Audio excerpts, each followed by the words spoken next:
Hello everyone, and welcome back to another episode of Blue Collar D&D. Hello to all our viewers on Twitch. We are happy to have you here. So a couple of announcements here before we get started. We will have another weekly dice giveaway, so make sure to stick around to the end of the break to enter. If you want to join our Patreon community, take advantage of various perks such as coaching, one-shots, and more, check out the Patreon link down below and at patreon.com/BlueCollarDM. Tonight's sponsor is me once again. For the rest of the month of December, you get $50 off your first private game DM'd by myself, whether it be for a one-shot or a package or sessions for an entire campaign. In addition, there will be many public games. There are many public games currently underway already that are still recruiting new players. Some of them have either started with one session or haven't started quite yet, still recruiting. So, multiple times for Out of the Abyss, Waterdeep Dragonheist, as well as in the month of January, I'll actually be starting a Strixhaven Curriculum and Chaos game for everyone. So come and join me and others on magical adventures of, for all intents and purposes, is Magic College in Strixhaven with mechanics like exams and relationships, extracurricular activities affecting dice rolls and abilities. It's a lot of fun. Really cool, and it's something that I think you'll all enjoy. So link for that is going to be in the channel below or in the description of this video. And also another announcement for the channel. I know we said the last time I will be hearing more. We're actually hoping to have a we're going to call it afternoon the DM as well as nap times the DM as well. Feel interesting because they'll be kind of running nap schedule things. Nap time with me. Plans to do these as it allows, so it'll be kind of random. So stay tuned for that as it comes out. I'm sure I'll be tweeting about it or recording about it or whatever the case. And in those, we will go over world building and tricks, miniature unboxing. Seeing as it's her first back, we have Ashley. Ashley, is there anything you would like to plug at this time? God, there's so much that's going to be happening next year. So for tonight, I will just say stay tuned. If you want to see what's happening, follow us on the Bard's Playhouse at Twitter. That's where we will be putting all of our new stuff in and getting a bunch of new stuff out. So Jasper's events and mini one-shots and just a whole bunch of other stuff. We actually have one that's coming up. So stay tuned and follow us on the Bard's Playhouse and you'll find out what we got going on. But other than that, I'm good. Yeah, excellent. And that being said, Izzy, what do you guys get going on over at the Nat 30? Yeah, so at the Nat 30s, we have actually taken a little bit of a break, but we will be back on January 9th, I believe. Sorry, recovering from a cold, as is everyone else in the world. So we will be hopefully streaming over at our friends The Compound and beginning that whole studio setup type of thing. So fingers crossed. And still doing our monthly giveaways and our sponsored giveaways and adding on some extra fun stuff for the giveaway winners as well. So join us January 9th. That's awesome. And then finally, Mr. PJ, what do you got going on? Hey guys, Nat 20 Productions has a lot of new things that we're very excited about happening in January. In fact, starting off right away, January 2nd, we're going to be doing a one-shot with Jasper's Game Day. 9 a.m. for the West Coasters and 12 p.m. for the East Coasters. It's actually based in the world of Edge of Legend that we do on our Wednesday shows. So if you want to learn more about the timeline and the lore of our universe, come check it out. Support Jasper's Game Day. It's a great cause. And then let's see, starting in January, we are coming back from our hiatus. After finishing season 1, so we're going to be starting season 2, January 12th. We have a second show in our rotation coming around the end of January. And as a fond farewell and send-off to our friend Ian, who will be coming back, but life has made him extremely busy, so we'll get to see him a little less. We're having the Merry Wives of Woodward, which is his character. It's a bit of an origin story of sorts for everyone's favorite hillbilly druid. So January alone is going to be packed with 4 events. Shortly after, in March, we have the Night Witches 2, which is a great charity for Planned Parenthood, celebrating Women's History Month. So come join us on Nat 20 Productions Official. I am already stressing myself out thinking about how much I'm gonna have to write, but it's gonna be a hell of a blast. So come check us out. I love it. I love it. And with that being said, I think we fixed the mic issue, but if you see anything else, let me know. But we're just gonna dive in. Now that we have a whole slew of people, we might get that in. Now that we see the whole. So, last we left off.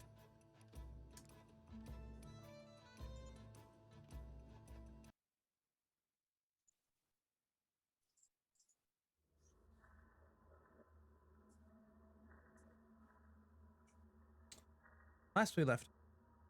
Upon waking, the day after taking on a number of members of the Flame, you would all observe the blood-red cloud, crimson morning sky, city of Nulgrim. Figuring it to be the work of the cult, you would continue your investigation into the cult. Stopping by the archive library here in the city of Nulgrim, you would talk to Petra, the librarian you've come to know and occasionally love, depending on the player character, but she would inform you on the local watering hole that Gregory, her newly hired custodian, would hang out in Nulgrim. Traveling to the Goblin Inn, you would learn more about Gregory from a local proprietor, and you would meet a new face, Fennec, a paladin deliver guard, whom you would inform you of knowledge that he had learned about the local custodian and information he had gathered while following Gregory, tailing him to the sewers of the city. This knowledge in hand, you would travel to Castle Office with Lady Kite and Vesk to gather up plans of the lower full sewer. Finding the outpipe by the dock, you would also stake out, watching a number of men enter the night, capturing one of them at knife point. You would be able to memorize his face, upon which Violet would make everyone seem like this individual, although with some various. Upon which Juliet, done with the triviality and not put Twyler or the group in any other danger to live, would slice open the man's throat, collecting a couple weeks worth of blood. Upon which we'd enter the sewers. Guys, part of the way through would be attacked by a strange creature, excrement, and flame, grappling onto a number of you, attempting to consume you. You weren't able to finally fell this or further into the sewer, eventually finding swaths of blood dry. About to round the corner, finally hear the sounds of murmuring down away from. And that is where we left Zolere. As you peer down with voices low, you see a number of individuals currently in the process of worship. Men all dressed in blackened cloaks, hoods up, kneeling for a grand altar. Two large fangs mounted above the altar. Strapped to it, a middle-aged man, seemingly of human descent, with messy golden blonde hair,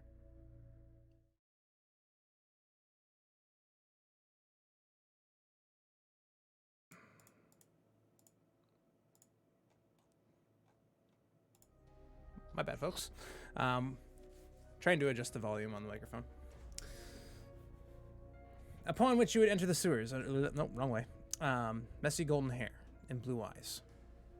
Manicure, the member of the Liver Guard that you had met earlier in that day, seemingly being proceeded over by a man in his late 20s with brown hair and a bushy beard, grasping onto one of these blood-soaked fangs as he plucks it off the wall.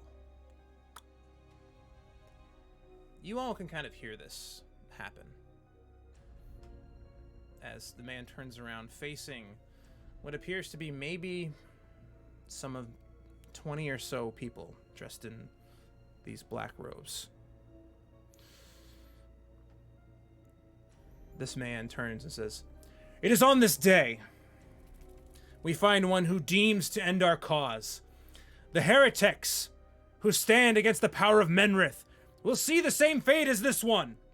Praise be to Menrith as he bathes the world of this heathen and many more to come." And he takes the fang in his hands and turns back towards the altar. What would you all like to do? I'm the only one that can see this, and how far away are they? And also, is the clothing that we are wearing, does it match what I'm seeing in front of me? So, all of those. Yeah, I mean, it's not really matching what you see in front. I mean, it kind of is. Like, there, you see that the people that are wearing these kind of cloaks are, do appear that they're just like kind of wearing them almost like they're ceremonial kind of like things that they've put on, and are currently in the process. Sorry, not currently in the process. They put them on, but you can kind of see like a general workman's attire underneath. You do see them are brandishing weapons. The ones that are here, almost like maybe this is a new processional of new recruits, possibly. So how far away are they all? And am I the only one who sees this? Sorry. And then how far away are they? You're not. I mean, you're the only one that sees it because you're kind of like peering around the corner really quick to kind of gauge what's kind of happening. There is some light kind of down at the end of the hallway here. You don't have dark vision, but you can still like kind of figure out that they're probably at least somewhere in the neighborhood from where you're standing, 50 feet away, 60 feet away, and the guy with the for all intents and purposes, a dagger made out of this large tooth, this fang, is probably about 95 feet away. All right. Shit. So I'm gonna quickly turn to Ariok behind me and say, "They have your brethren. We must move quickly, if at all." Out of curiosity, can I see in the dark in this distance?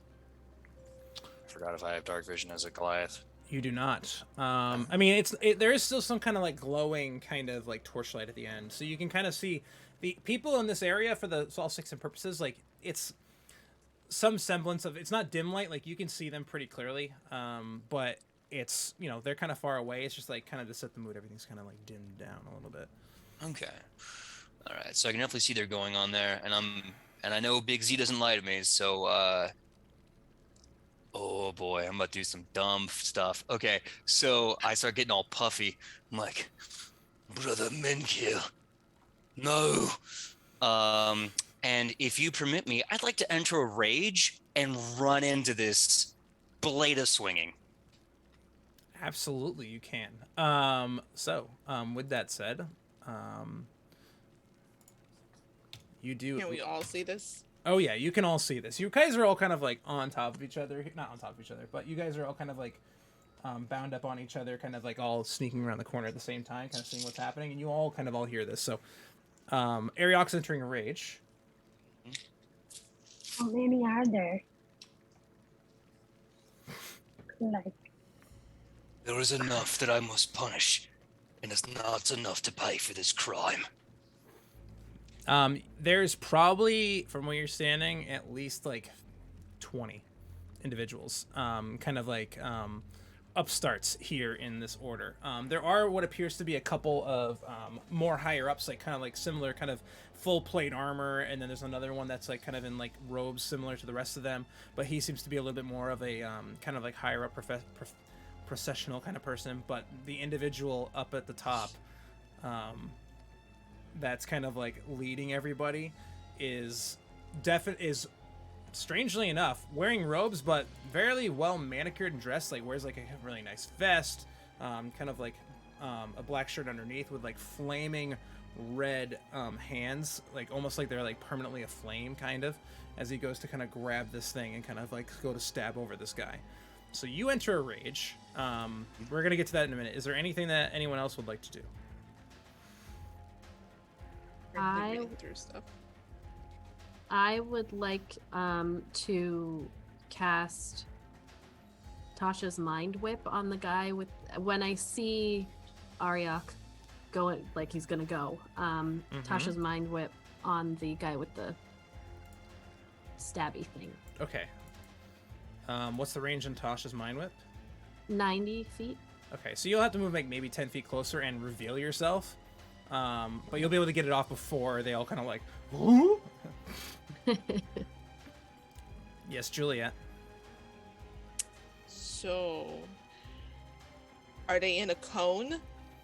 I mean, kind of. I mean, they're in kind of a... Here, why don't I bring everyone over to the map? Including everyone else.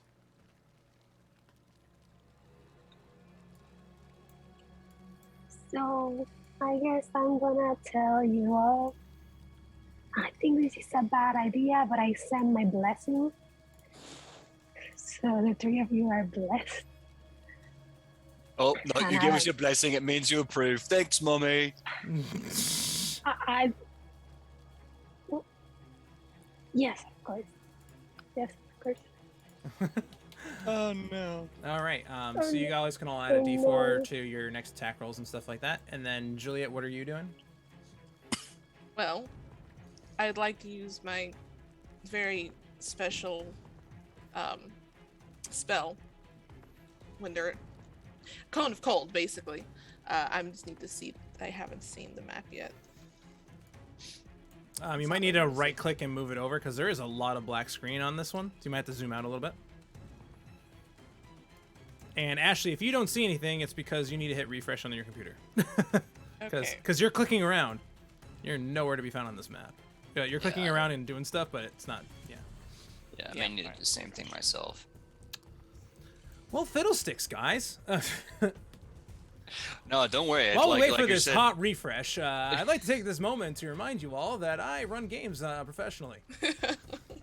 Yeah, he runs games professionally. I don't have the tech that this man does. He is a friggin' orb pondering wizard. I do not have an orb to ponder, so I'm doing my best. Wait, y'all have ponders? Y'all have ponders? Is that basically just like a magic simp? Apparently, I sound great now, which is so great to hear, Jim Bach.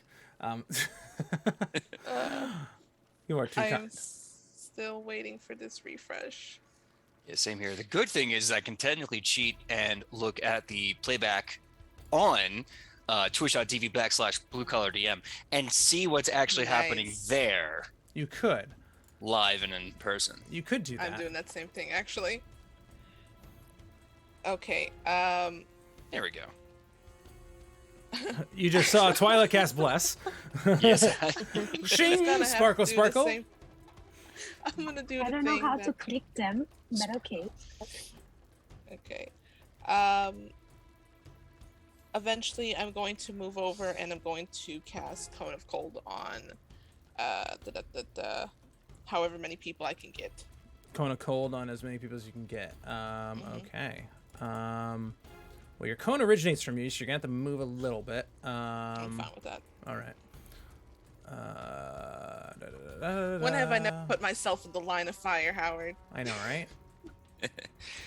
You know what? If that's a go-to for you, I think I found a fun little terrifying bit of synergy. If you use Cone of Cold, when I rage, I think, and please correct me, Mr. DM, I believe I'm immune to cold damage when I rage. You are immune to cold damage when you rage. That is correct. I mean, this could get nasty. just give me- Yeah. Well, let me bring over Cone of Cold onto your character sheet because for some reason it's not there anymore. I was looking for it. So my cone is different though. It goes by my Patreon. My Patreon is a he's a vampire, guys. If you don't know that. Now y'all do. Shocker. What? No. I didn't. Never saw that coming. Shock. All right. So it's necrotic energy. I just Oh, sort so of- it's kind of how like, what's it called?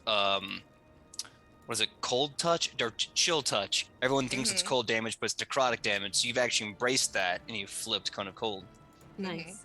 Yeah, it's necrotic damage. So, all right. So it is now put into your pact magic. So you should be able to cast it now. And you're on here. So where do you want to stand? Because that's gonna kind of determine what happens here. I Can I just move? saw the battle map and I'm so scared. So you're gonna move up, okay? Mhm.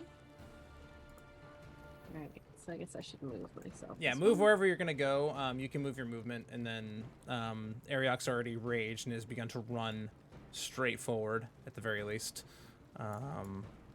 So he'll probably just get right up in it, right?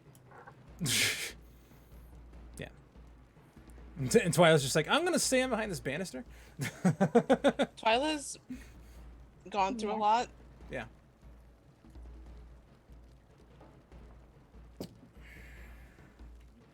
Ooh, I might be able to make this work. So, Try to measure this. will I know who is like Marriott's brethren, and do I see them there? Sorry, so Yes, you know- you saying would you be able to recognize Ariok's Ah. brother paladin in arms? You would. You would be able to recognize him from this far away. Hmm. So, is there a token of him so I don't accidentally hit him? He's right here. He's this blue one. Yeah. Okay. All right. So let's do everything. So Zalire, you're gonna do your Tasha's Mind Whip. So go ahead and target and all that fun jazz, because I know you. Alright, here we go. Mm-hmm. Tasha's Mind Whip. I clicked it. Is it going to work? That's the question. That is always the question. I think it did. Oh, there we go. Nope. It's a DC 14 Wisdom saving throw. intelligence saving throw. All right. Well, we'll ignore that one. That is a 3. That will fail. Yay!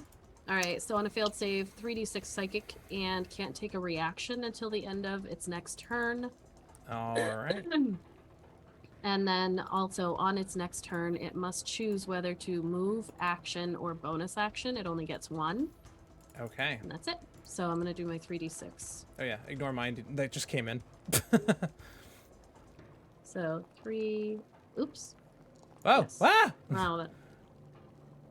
Wow, that came in twice. All right, so 13 points of damage. All right. And then let's go Juliet next. Okay. Cone of cold. I'm gonna. He's already gone. So I was gonna be like, so these guys are like really bad, right? Probably. So I was like, yes.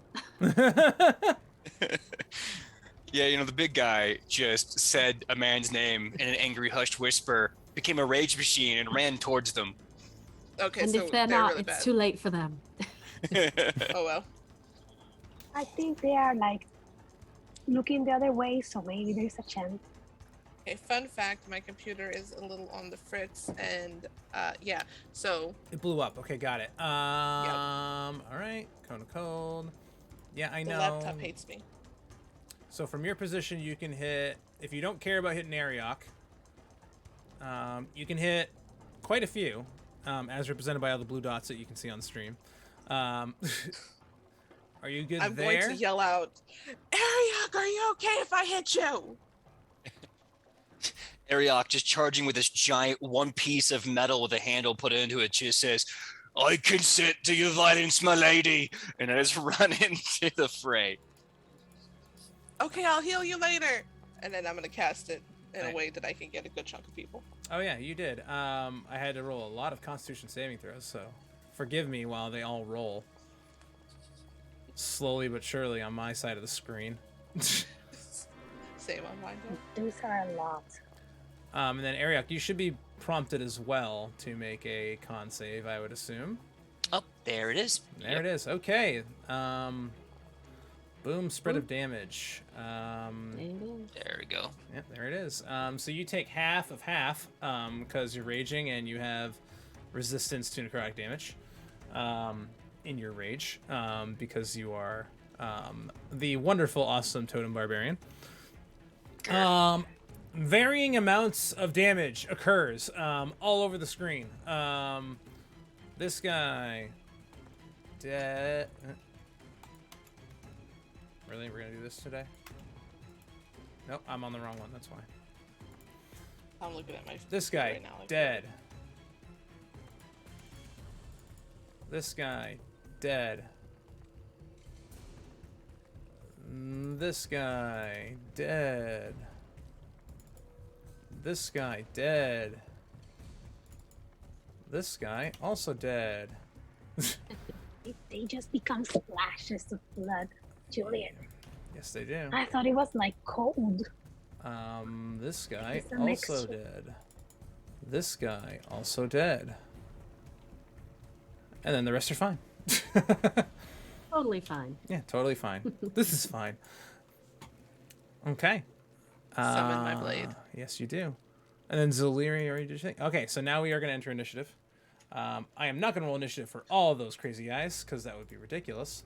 I'm going to roll one initiative, and in reaction to everything that's kind of happening, you see the mage down here just kind of, as a reaction, just gets the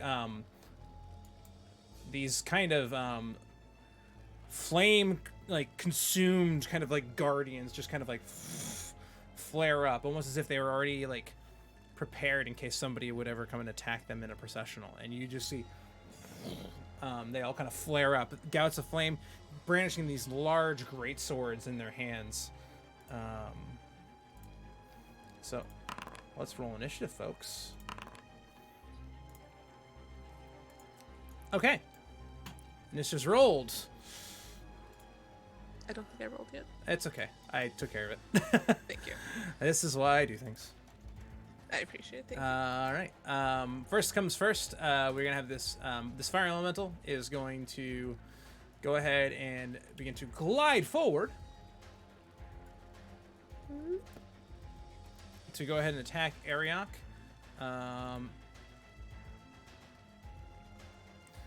It is going to utilize its fiery strikes, which is going to allow it to add an additional 1d10 of fire damage onto all of these scimitar attacks.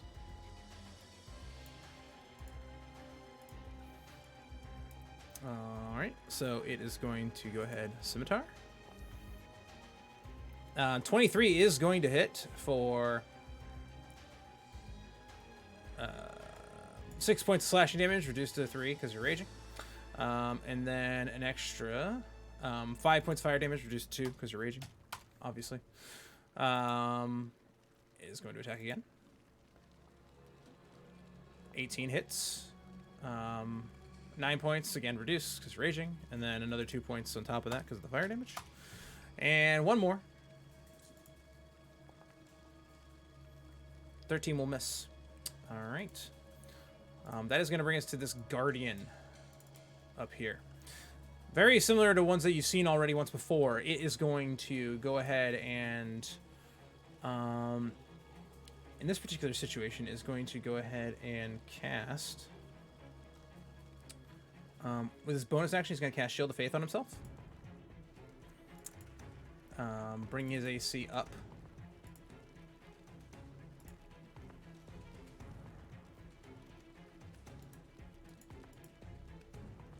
There we go. I accidentally put it on you too, so let me just fix that. As much as I'm sure you'd love it. He is then going to charge forward and towards you to go ahead and make a great sword attack at advantage. All right. Let's see here. 16 is going to miss. Yep, 16 will miss. Yeah, okay. She's I can make an attack with advantage, correct? He hits you with a crit. Only gets 14, so it's reduced to 7. And what were you going to say? Did you say I could attack him with advantage as a attack of opportunity? Oh no, he attacks you with advantage on the way in. Misheard that, my bad. Do you have Sentinel or anything like that? I don't. I was thinking about getting it next level. Oh, okay. Well, that's maybe next level. Juliet. Okay. You know what? Why not? Because we haven't done this in a while. Not in a hot minute. Haven't done this in a hot minute. What? I'm trying. I moved too far. Yeah, you did. I know. Here we're. Yeah. Go ahead. Yeah. Okay. Is that fine? Sure. Okay. Because the thing just wouldn't let me see. Okay. Yeah, no worries. We are just gonna go for a couple of quick Eldritch Blast. Then on the next round, we're gonna start flanking.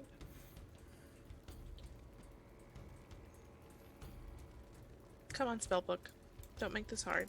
What are you trying to do? Eldritch Blast. Okay. Twice. All right. Fire Elemental. All right. Do you want me to handle it? Please and thank you. All right. Cool. Boom. Target Eldritch Blast. 15 is going to miss.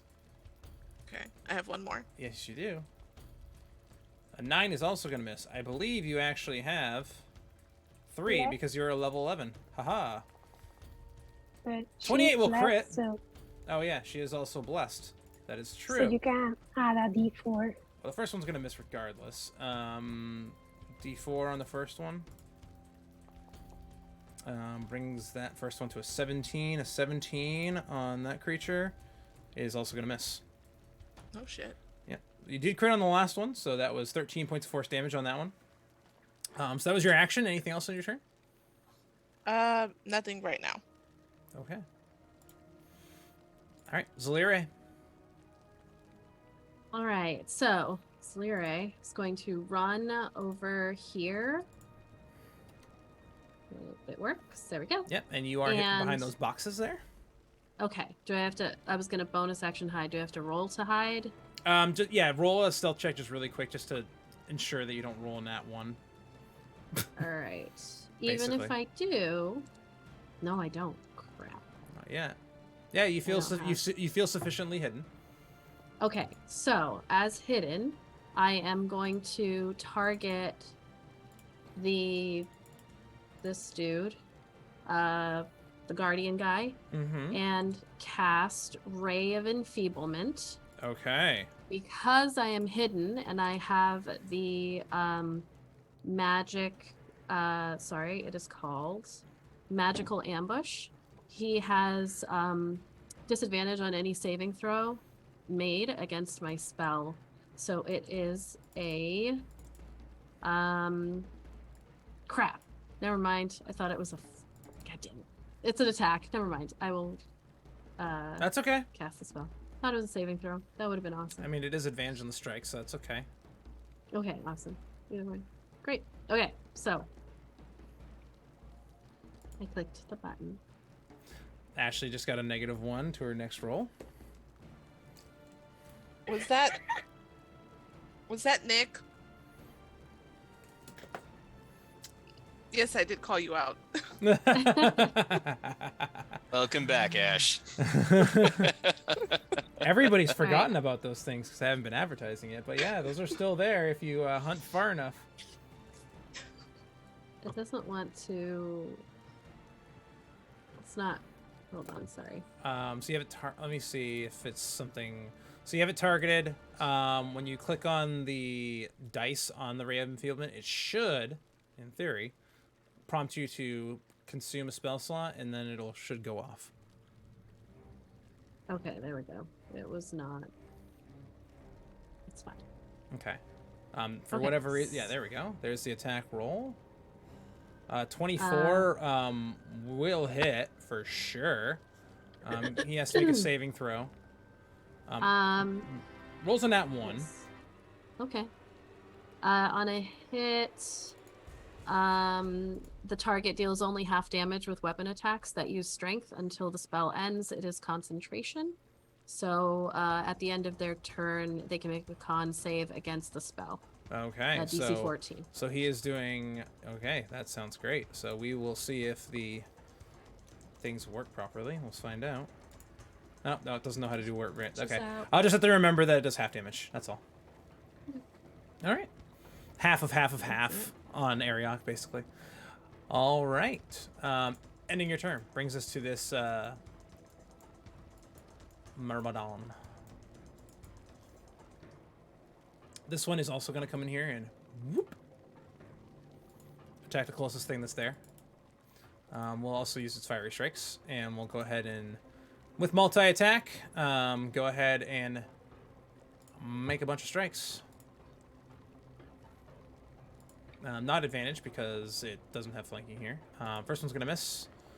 Second one is going to miss. Third one is going to hit. 18 to hit. 4 points of damage. Because you're raging, it was 8. Reduced to 4. Plus another 2 points. Right. Twyla. So I want to cast Firebolt. Okay. I'm hoping that I can aim it pretty well. So let's. Oh, fireball. Oh, well, that's a horse of a different color. So.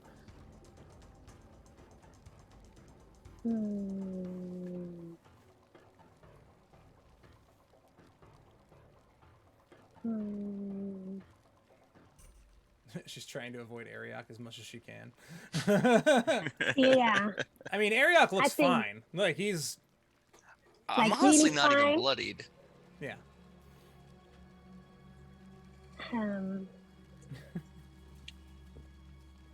Juliet, on the But other I hand, would- it's like, hey, you're gonna be cool with this? All right. Yeah. No, Ariak, I don't think I would do that. I'll do it like this. Okay. And then go ahead and So- go ahead and click it, and it should place it. Boom. Big old fireball. So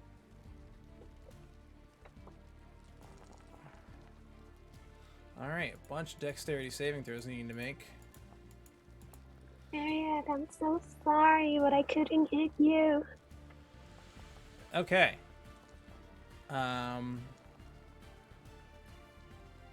So, fun fact: a number of them are resistant to fire damage or immune. So does damage, but a number of them, the Flame Guardian, he did fail, or the the Guardian of the Flame did fail. A lot of the these guys actually are resistant to flame, and then the Elemental is actually is immune. Does a lot of damage, big hit. Anything else on your turn? So the water beside me, how like deep it is? I mean, Does it look in like this it is particular, in this particular region, it probably looks like it sinks maybe like 2 or 3 feet down. Like, it's not like you can wade through it pretty easily.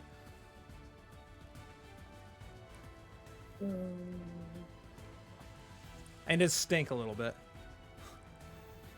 No, It is a sewer. better not. So I'm gonna move, and I will.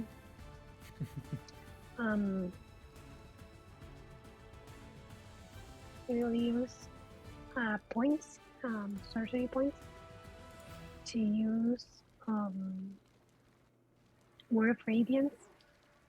Okay. The counter. Mhm. I don't like these guys. Word of Radiance. Okay. So then, and let me put like that. Some more saving throws. Yeah. All right. We've got. All right. So we've got your word of radiance. There is a number of guys that succeeded. The only failures were by the Flame, Myrmidon, and one of these guys. He actually does perish on that strike. As you kind of like go ahead and fire out this like radiance, and you just see this guy like, whoa! And it's like he's like not like he's like kind of like brushing off the fireball still, and he's just like, whoa! And just like takes it off the chin. All right. She's just like, why so few of them? Oh. Brings us to Ariok. Okay. Oh boy. So, what I am going to do, thinking a lot about this. Oh, that's one action. Damn. Okay, so we're gonna not do that. I'm going to. Yeah, let's do it. So I'm going to activate. Let's see if I actually find the ability and read it out loud. Beautiful. I'm going to activate my Channel Divinity, the Champion's Challenge. It's a bonus action. Each creature of your choice within 30 feet must make a Wisdom saving throw. And it cannot be willingly more than 30 feet away from you. Let's see here. 5, 10, 15, 20, 25, 30. Okay. Well, I don't think I can hit this guy back here, which is my hope to hit that guy with the Champion's. 30 feet? Yeah, just out of range. Yeah, he's just out. Can I move like 5 foot step diagonally forward? Technically, yeah. I don't know, that provoke attack of opportunity? It would, right? From one of them, yeah. That would move your circle to here. It would catch him. Okay, well, if only one person provoke attack of opportunity, that'll change my tactics significantly. Now, would it only still provoke one attack of opportunity if I go diagonally up here and then kind of move in a straight line to him? That will then provoke an attack of opportunity from everybody in that area. So this is the only one that's going to get it if you move there. If you move there and then keep going, everyone else will. Okay. Like this one, and this one. But they will not be at advantage on their attacks of opportunity because you will move in a position that won't allow them to do that. True, and they can only attack once, correct? Correct. You know what? F it. YOLO, let's do it. I'm going to, plunging my heart instead of my brain into my strikes, I'm going to step diagonally upward so I get on a straight line with Creepy Man, and I'm just going to charge right at him. Okay. This one does hit you on your way through to get up here. You do move your thing, and then you start straight at him like this? Yep. Okay. So why don't I just go ahead and do the rest of them then? Great sword hits.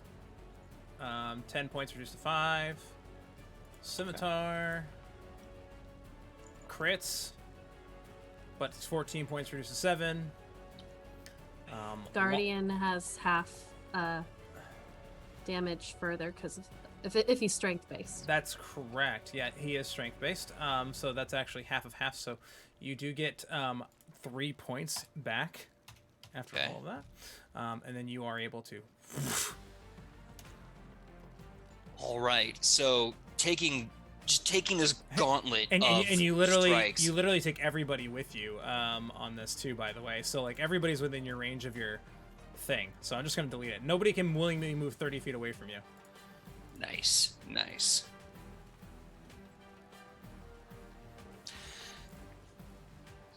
Okay, changing my tactics again, because now I can get there. So what I'm going to do instead is I'm going to use my other Channel Divinity, Turn the Tide. I believe you only have one Channel Divinity. Oh, no, I'm changing which one I'm using, if that's okay, since now I'm no longer at a distance. Okay. If you prefer me to commit to Champion's Challenge, I can work with that too. Nope, it's fine. Cool. Okay, so Channel Divinity, Turn the Tide is a bonus action. Each creature of your choice within 30 feet regains 1d6 plus 4 HP if it has no more than half its max health. I'm going to use this on myself and on my brother in arms, who is currently being tortured here. Okay. Has no more than half. You have more than half. You have Good point. 116 left. Yeah.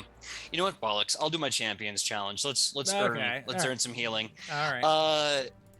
Sorry, everyone watching. Your brain has to constantly change with the flow of the go. So I'm going to use Champion's Challenge as a bonus action. Okay. Everyone within 30 feet has to make a DC 16 willpower save. All right. Wisdom saves by all of these guys.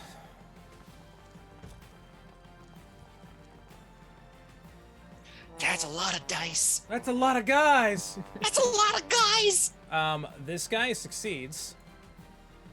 Gregory fails, which is the guy in front of you. That's exactly who I'm looking for.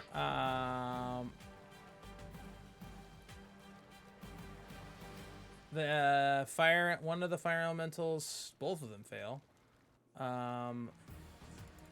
The disciple guy down here, he fails. I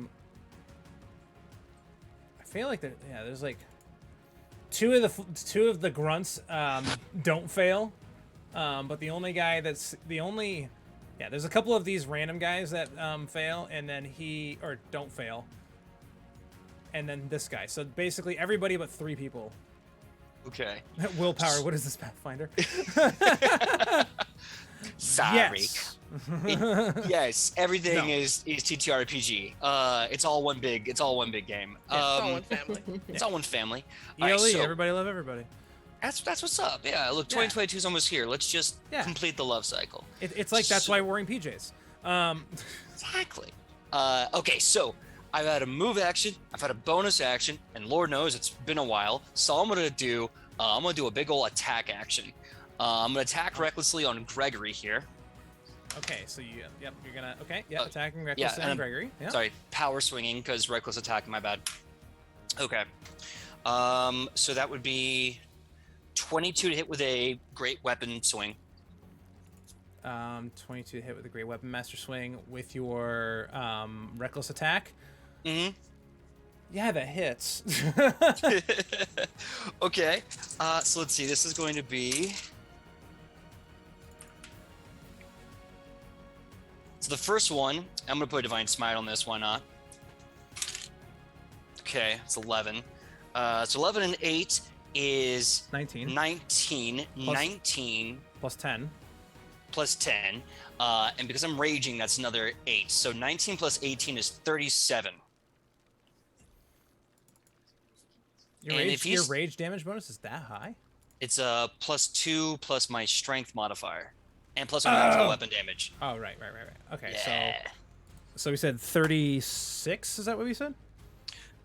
19, 18, 37. 37. 37 points of damage. And that's my first hit. Second hit. Recklessly again, That's, Yep. Okay, so that's going to be another. Hold on, almost got the math right. 21 to hit. Yeah, that'll hit. Okay. And that will not be a divine smite, but that will be, let's see, 8, 26. 26 points of damage, okay. Big strike on this one as you kind of come in with your very heavy-handed strikes here with your great sword. You just kind of, and this guy's just like, trying to shield it off as much as he can, but yeah, he's looking hurt. With my champion's challenge, I just you hear my rage is the roar of a lion as I shout, cowards, be counted and killed for your blasphemy this day. And I just open up a hurt clinic on that dude. Okay. Larry's like, that's my boy, from behind the There's that moment where he goes, the boxes. thanks, Big Z. That brings us to this disciple of flame. It does not like you attacking its leader, for obvious reasons. It is going to.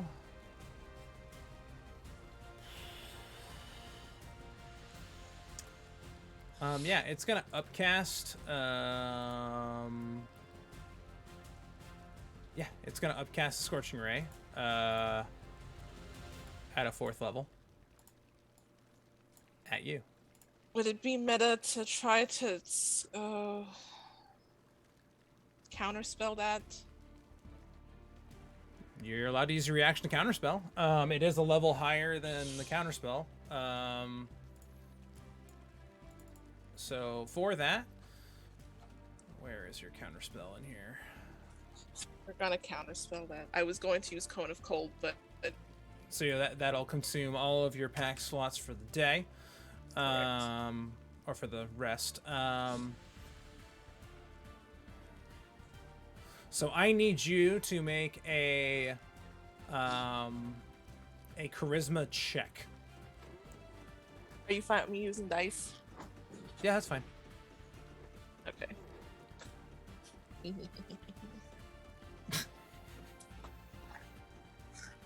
Excuse me if I bring up. Sounds like I shouldn't whole trust thing. you based on that little snicker. No, that was like finally I get to use like all of my hoard of dice. Ah. Nice. Okay. That is going to be a 15. The DC you needed to beat was 14.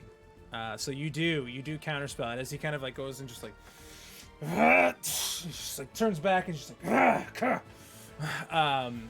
wasting that spell slot. Yeah, that's all he can do. He doesn't have anything else that he can use with a bonus action, so that will end his turn. That brings us to Gregory. Gregory is going to I believe he can only make an action or bonus action or move. Is that correct? Thanks to Mind Whip, Natasha's Mind Whip. Yep. Till the end of its next turn. Okay. Yep. Can't take a reaction. It must choose whether it gets to move, action, or bonus action. All right. In your Champion's Challenge, can't willingly move 30 feet. Yeah, okay. He is going to go ahead and he is going to with the Cape of the Montebank, as he just kind of like puts his hand up. You see him all of a sudden disappear.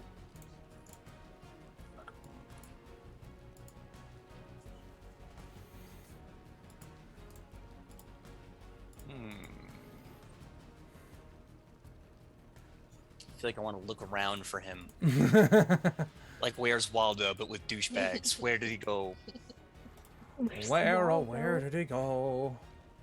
Far. I love that kid. Well, he cannot willingly go 30 feet away from him. Oh. Because that is part of this. More than 30 feet he cannot be, so he has to be close by. That is going to bring us to Medicare. Medicare, getting up from prone, just kind of like... Thank you, friend. He kind of looks a little bit bloodied, like he's like kind of like struggling a little bit still. So what he is going to do, he is going to take out his heavy crossbow, and he's going to attempt to fire at the priest there. That does hit for 4 points of damage with that strike. That's going to bring us to the top of the initiative order. That brings us to this elemental. The elemental cannot move 30 feet away from me. Yeah, it's just going to have to go to you. It has no other choice. Tries to bring back its fiery strikes. It does not. It will just glow the 30 feet. And we'll use all of its strikes at advantage, I might add. So I'm going to roll that one again because you did use your... Okay. You did use your reckless attacks. Second attack misses. Third attack is a 23 to hit, which will hit for 8 points of damage, halved to 4. Bring us to the next one. This guy is not afflicted.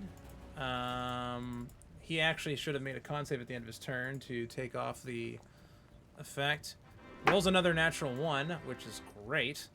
But he is gonna go towards the evil witch lady, or what he thinks is the evil witch lady. Actually,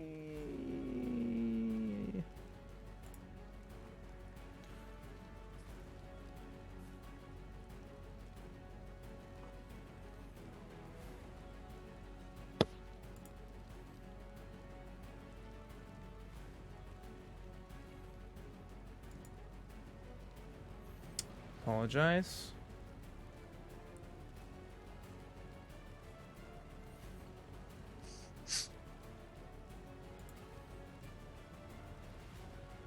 Actually, he's not going to do that. He's going to stay where he was. I don't know why it just did damage to him. That was weird. Oh, I know why. Good thing he's immune to it. Or resistant to it. He is going to point his sword towards you and be like, "Begone, non-believer." And he's going to go ahead and cast Banishment on Ariok. Ariok, I would like a Charisma saving throw. With bless. With bless, yeah, that's right. Oh, I didn't roll bless for any of my attack rolls. I need to. You hit all of Remember them, that. so it doesn't matter. You didn't Oh, fail, it's moot. right? I Yeah. was paying attention. Okay, so good thing I don't suck at charisma throws at all. Oh, and not with bless. I'm even better. That is a total of 33. You don't even need bless. And then he's just gonna be like, you know what? Nope, I'm gonna go back this way now. I look up and like, you dare?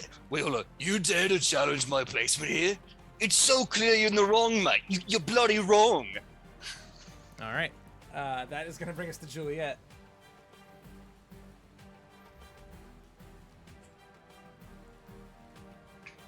Sorry, I'm trying to get back into the system. Okay. There's one guy I'm- right up next to you in combat range. The kind of plate armored wheeling guy. No pack magic slots. You do have some of your you do have Yeah. you do have your wand. Question. I did forget what is on the ring. On the ring. Uh-huh. Ring of spell This- storing. Yeah. I don't think we've ever gotten around to that. We did, but Howie doesn't remember now. Maybe? 7 months later. Yes, seriously. There are 4 levels of spell inside of it. 4 levels of spells inside of it. Mm-hmm.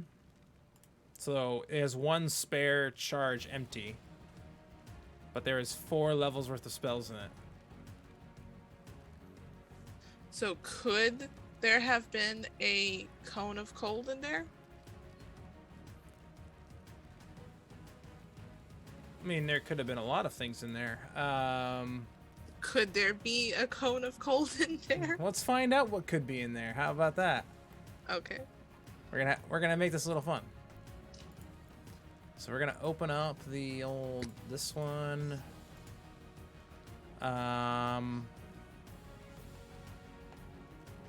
It looks like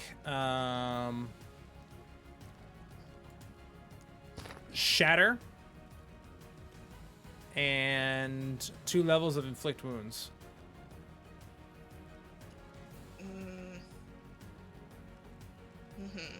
Okay. Let's go for inflict wounds Okay. on this guy. All right. You will take a tap of opportunity as you get out of this guy's range, just so you know. See, I didn't see anybody next to me though. Oh yeah, there's a guy right there. I don't see him. Oh. Well, will that change things if you decide to move? Will you do it to him instead? Fuck it, I'm gonna go to the other big guy. He looks more intimidating. This one? Yep. All right. You will take an attack of opportunity from this guy. Yeah, that's fine. Yep.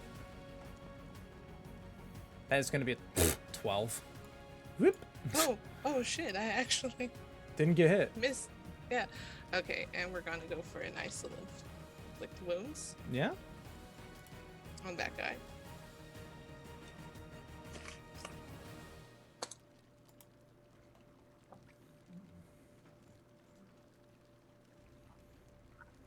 So if you can do that for me. Please. Oh yeah, you need me to do that. That's why. Yeah. So 1 level of inflict wounds. Mm-hmm. Okay.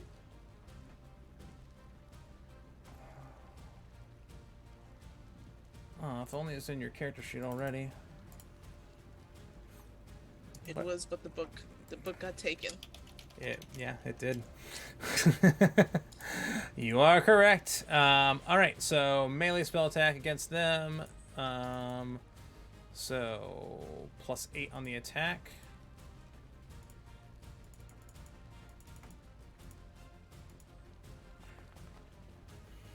A 10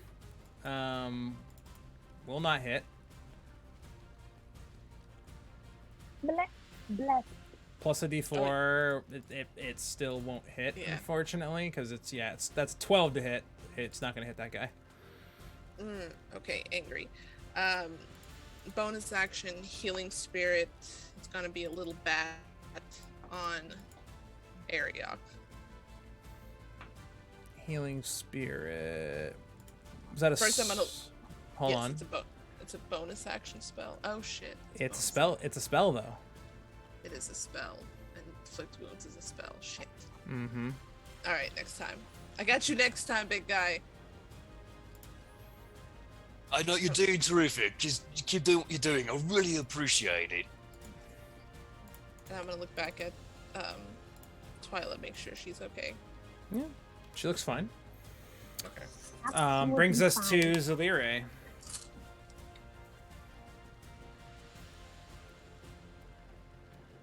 Okay.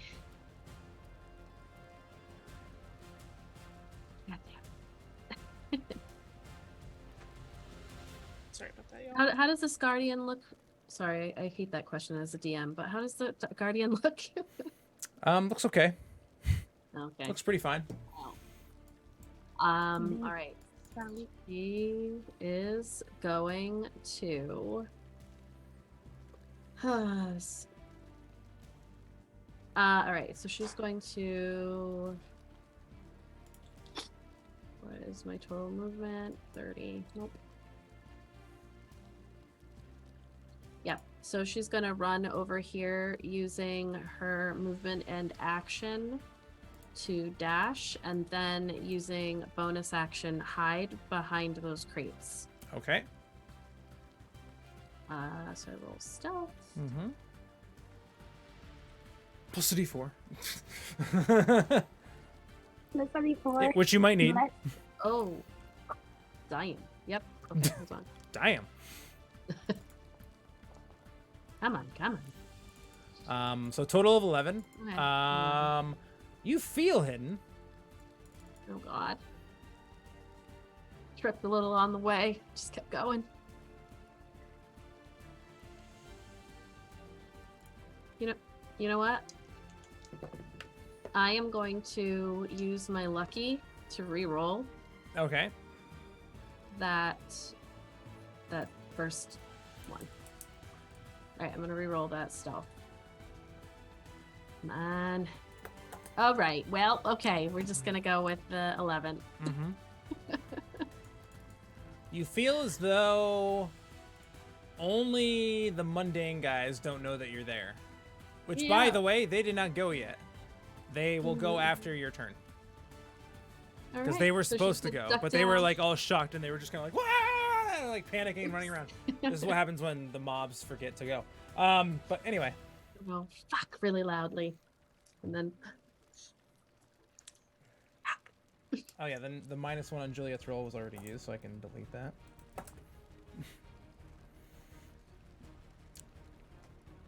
Okay, and then you're gonna attack, I assume. nope. I used my action to get there. I'm just trying to keep this ray of enfeeblement up on that dude. So I was trying to hide, but it didn't work out. Apparently not. No, that's all I got. Oh yeah, all he I didn't make got. his con save at the end of his turn. I forgot about that. He made it at the beginning of his last turn and then did not make it at the end of his last turn. 10 ain't gonna do it still. This fire elemental. Wait, why is Juliet all over the place? Like you inflicted wounds, so you would have been there. Okay. I don't know why. I'm like, I don't know where she's going. I'm just being weird right now.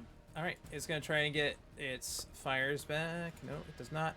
Oh yeah, the other people. They all swarm Ariok.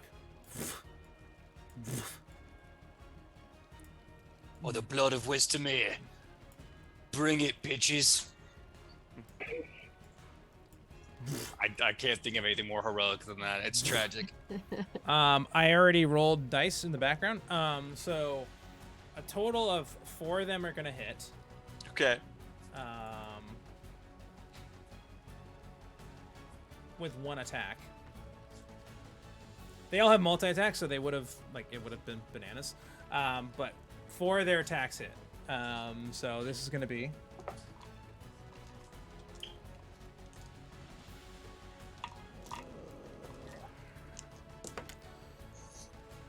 $10, 16, plus 2. Oh, wait, sorry. Plus 8. So 24 points of damage, reduced, obviously, to 12, because you're raging. Now that elemental is going to go and target Juliet. Of course it would. Why would it not? Yeah, because why wouldn't it? Yeah, exactly. It's got multi-attack. It's going to make 3 scimitar attacks against Juliet. And as it's hitting me, I was starting to feel lonely. 7 points of damage. Second attack. Misses. Third attack. Hits. 5 points of damage. Twyla. Oh, okay. So, is there a way, like, I can try to see where the guy I assume disappeared is? You do not currently have line of sight on him. So, is it been more than an hour since we entered the sewers? Because we had like the telepathic bomb, so I'm not sure if that's still up. You had the what? The telepathic bomb. Oh, telepathic bond. Yeah. I would say it's been longer than an hour. Okay. So, I'm gonna use a spell and use call Arms of Hazard. And I'm gonna see if the guy cries out, maybe. If he gets hit. You're gonna use what? A spell. It's an area of effect is level 1 Arms of Hader, but I'm gonna cast it at level 2. Okay. And I'm gonna be like very focused to see if I hear something from someone that I don't see. Like, I'm trying to hit the guy. Yeah, it's not that bad. Now let's see.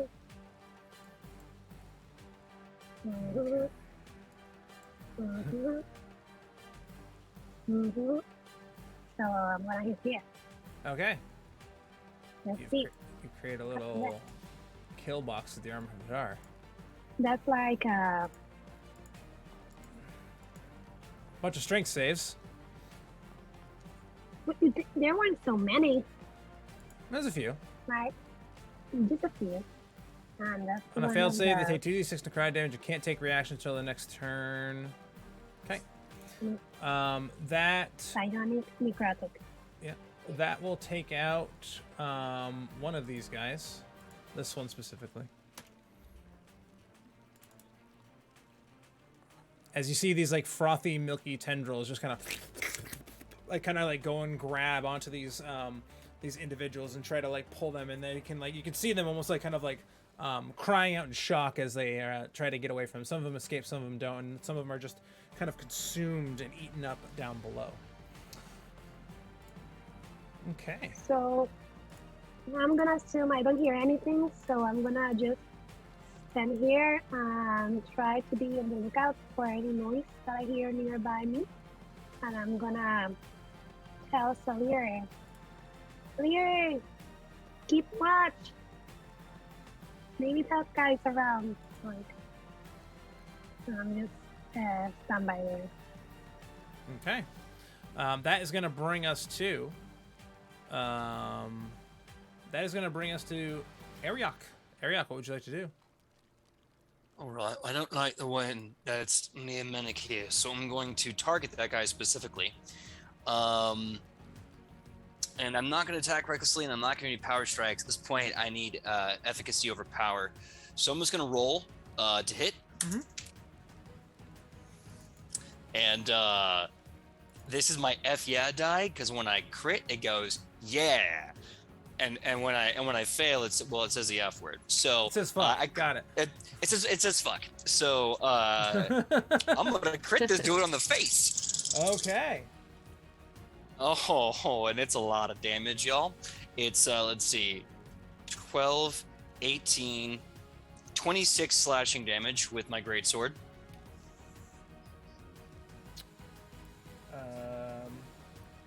26 slashing damage. Yeah, it's dead. Okay. With my other attack, I'm going to hit the guy next to him. Okay. That little goon next to him. Okay. And guess what? I get a fuck for my efforts. I'm gonna miss him entirely, but with the Great Weapon Master feat, if I kill someone with a bonus action, I can hit another target. So I will move that through to this guy way to Tippy here. Okay. Okay. That's gonna be a 27 to hit him. Yeah. Yeah. It's kind of hard. Okay, so it's going to be 17 slashing damage to him. Yeah, that'll take care of that guy. Let's see. Attack, bonus. I mean, movement, I'm chilling where I want to be. So that's going to be the end of my turn. Okay. Actually, I lied. I'm gonna no, I'm gonna shut up. I'm gonna shut up, and I'm gonna stay where I am. Okay. Yeah. Juliet, stop moving. I'm really not even touching it. I know. If you press the number pad on your keyboard, it kind of acts like WSDA and it moves you around. I'm not. Okay. I believe you. Just messing with you. All right. Well, this guy is getting a little bit more antsy, so he is going to go ahead and he's going to,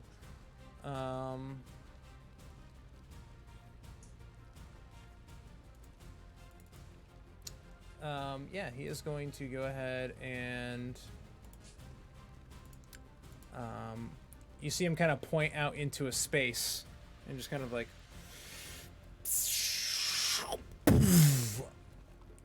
fireball. Damn.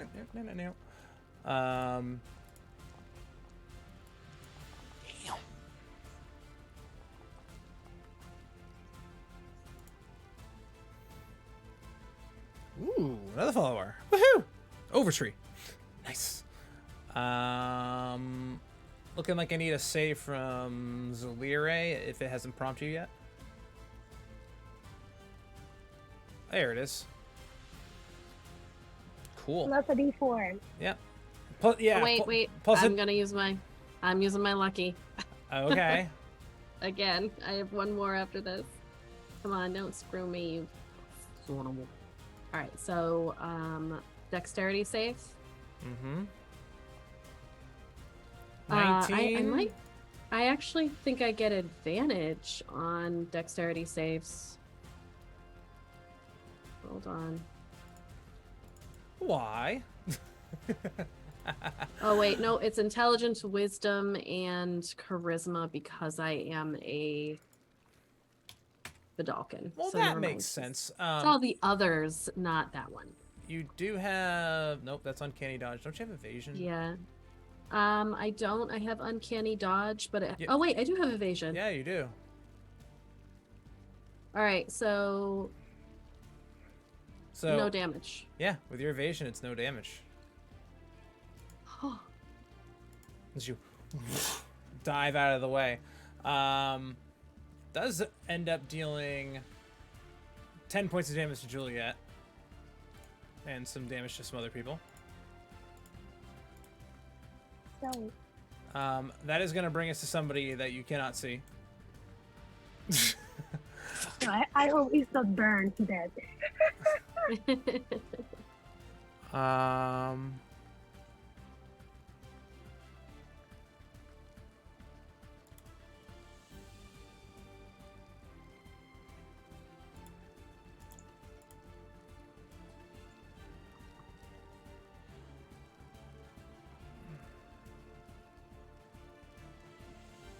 He is going to cast a spell. Not that you guys can see.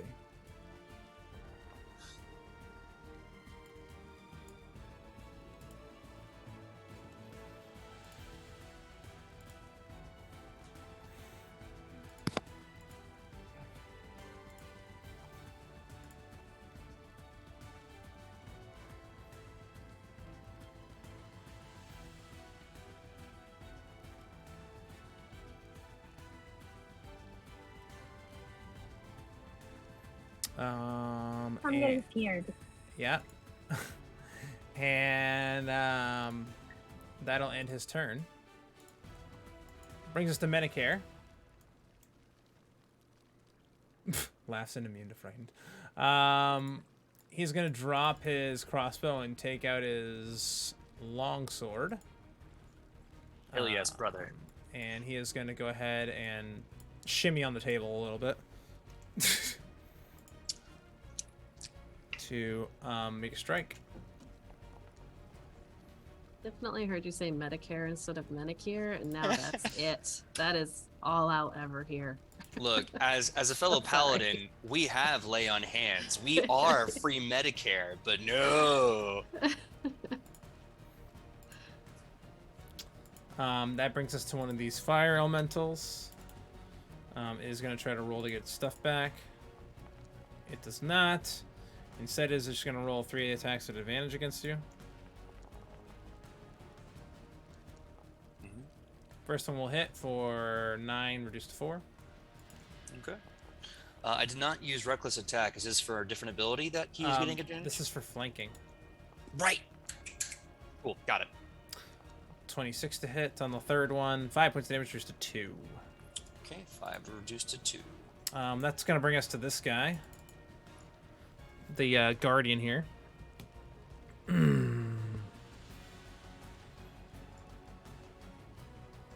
So,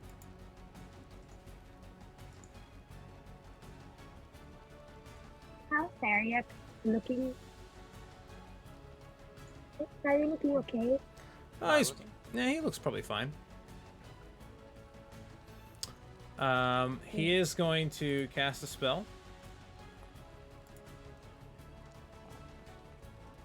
Cast Wall of Fire. Oof. I do Not not a know great why. save. It did not need to go to you. I don't know why it did. Oh, okay. That was the wrong person. Oh, thank God. Because he would never do it there. Add D4. Add D4. Oh, also, because I'm a barbarian, I get advantage on dexterity-based saving throws. Mhm. That's that's the thing I said like the most today. Add D4. It is a Thank you for reminding me. a wall I would've- 60 feet long and 20 feet high. So he is going to. Oops, that is the wrong one. Nope, that is also the wrong one. He is going to kind of bisect the room in half to an extent. I need dexterity saving throws from Juliet and Zalire.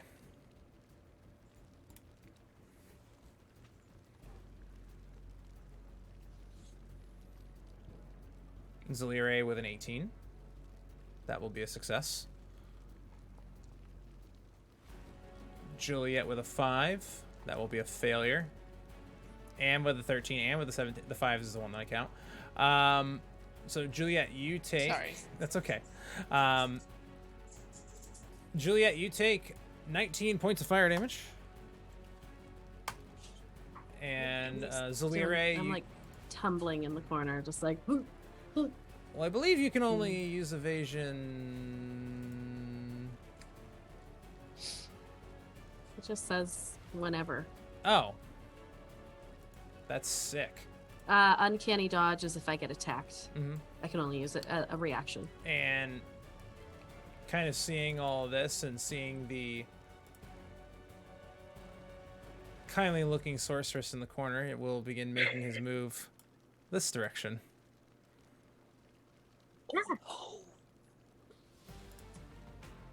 Juliet, you are on this side of the fire, of course. So currently I cannot see on the computer, but I'm watching it on the Twitch. The guy that's moving towards Twyla. Yeah. Yeah, I'm going for him Of course you are. Why wouldn't you? because we've already lost Twyla once. We're not gonna lose her again. Okay. So you move 30 feet to get behind him. Mm-hmm. And I'm going to take my weapon out, which would put me at flanking with her. Yes, it would. I'm going to cover with the poisoner's feet. I could do that. I'm poisoning my blade. +1 Twyla. That is not me redeeming them. That is my my mods. Plus a D4. And we are going for a attack at advantage. That'll hit. 26 will hit. Okay. Okay, We are going. he needed to make this at the end of his turn for the... Fails it again. And can you fix the poison thingy for me? Since Yep. I hit with poison. Yep, 17 points of damage with the poison. He also needs to make a con save against your poison first. He cannot make saves to save his life. Does he fall asleep? It's not drow poison. That was last poison I was like Oh, making. okay.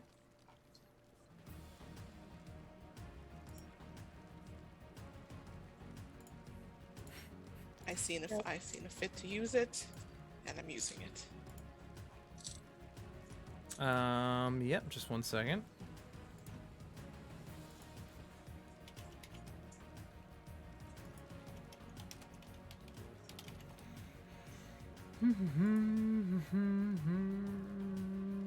He is poisoned, and he is unconscious.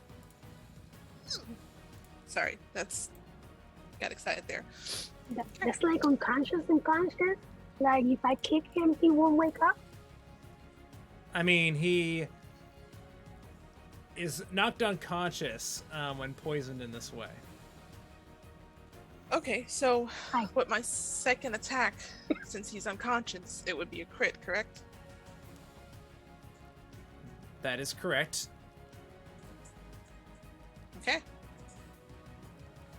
Let's do that. You make the attack at advantage. Let's see. Is it an auto crit or no? I Yeah. still have to roll. It'll be Okay. an auto crit, but you still have to roll. Okay, okay. 20 hits. Oh, Okay. Oh yeah. The elemental did not because it's interposed between it and the firewall. So It's immune anyway. yeah, it's immune to the fire. And that's true. So that's 16 points damage. I did not give the 17 before.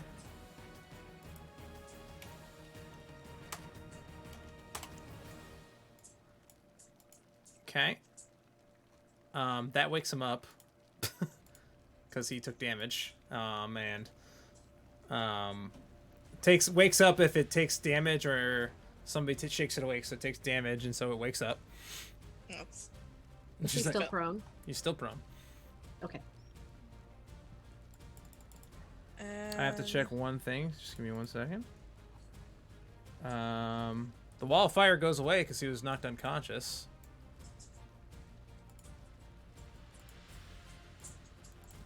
He also See if there's a no box. longer has this. Let's see if I have a bonus action.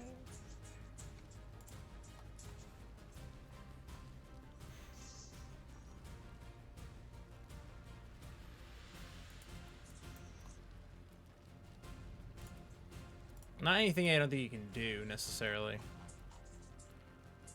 You've already cast. Oh, you didn't cast a spell, but I don't think you have any bonus action spells really other than Healing Word. That is And your Healing Spirit isn't prepared because you can't cast level 2 Druid spells. Yeah, it would just be Healing Word. Zalire. Okay. So, looking up over the boxes, she's going to see Ariok, but then she looks over and sees this guy going after one of the weakest, squishiest, we'll say squishiest people.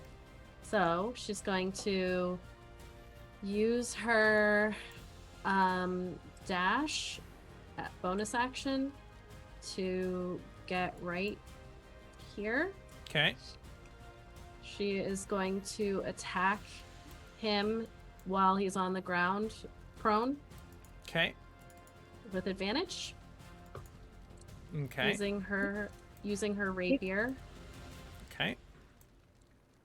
Come on, use This is flame 25 assault. to hit. Oh wait, I only rolled the one time. Sorry, just in case. Nope. So that's a 25 to hit.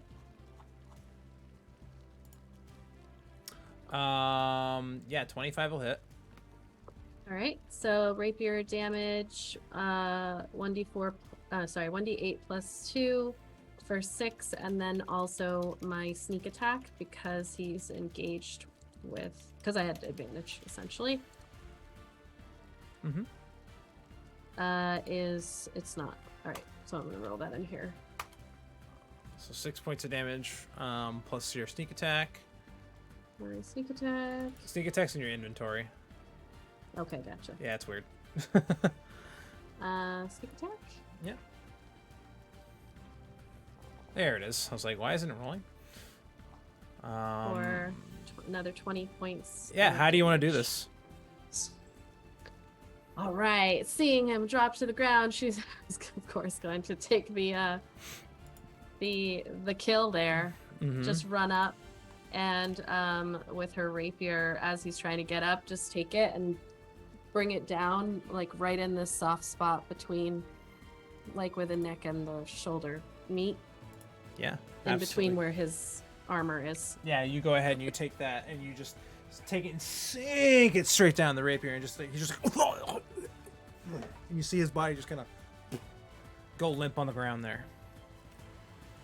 Anything And else? nod to the two. Yeah. Anything else And in your then- turn? I used my dash, so I've got 20 feet more movement, so I'm gonna go back. I'm gonna head on my way back over this way. Okay. Okay. Sit. All right. We are gonna fix Juliet's character sheet here really quick because there's something wrong with it. For whatever reason, it does not have all of her druid spells on it. I'm gonna like look over Yeah, to you should have 3rd level druid spells, so we'll fix that. second level. I should. Or yeah, you should have 3 2nd level druid spells is what I'm trying to say. I'm just saying it really wrong. I'm gonna look over to Twilight. You okay? Did it hurt Yeah. you? No, I'm perfectly fine. Thank you. Thank you. And Larry, thank you. Okay. That is going to bring us to one of these guys.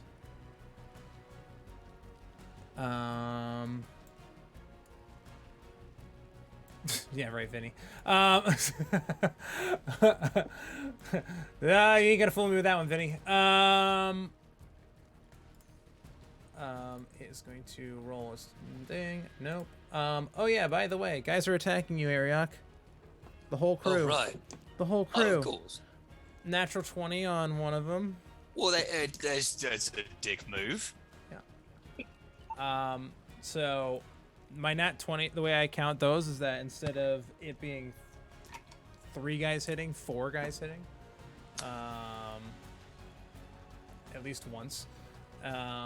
And then the other one was their second attacks, which was would only hit you twice. So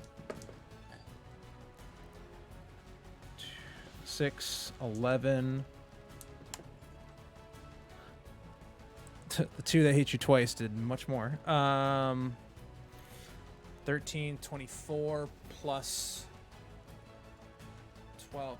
36 points of damage reduced to 18 because you're raging. Thank God. He's like, oh no, I took damage. I felt that one. Yeah. Oof. Now this thing comes over.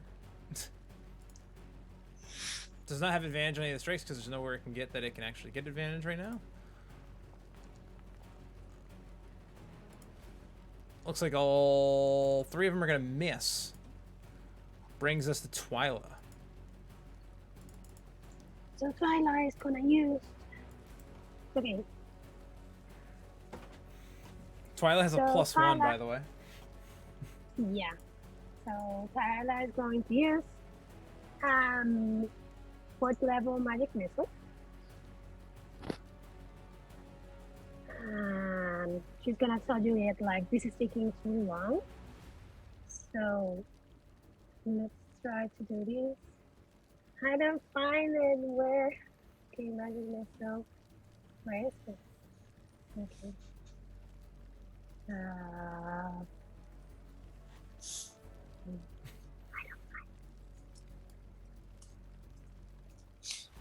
So I'm just reading Jimbo C83. All I'm seeing is that scene from Shaun of the Dead where they circle the zombie and whack it with sticks. Ariok is the zombie.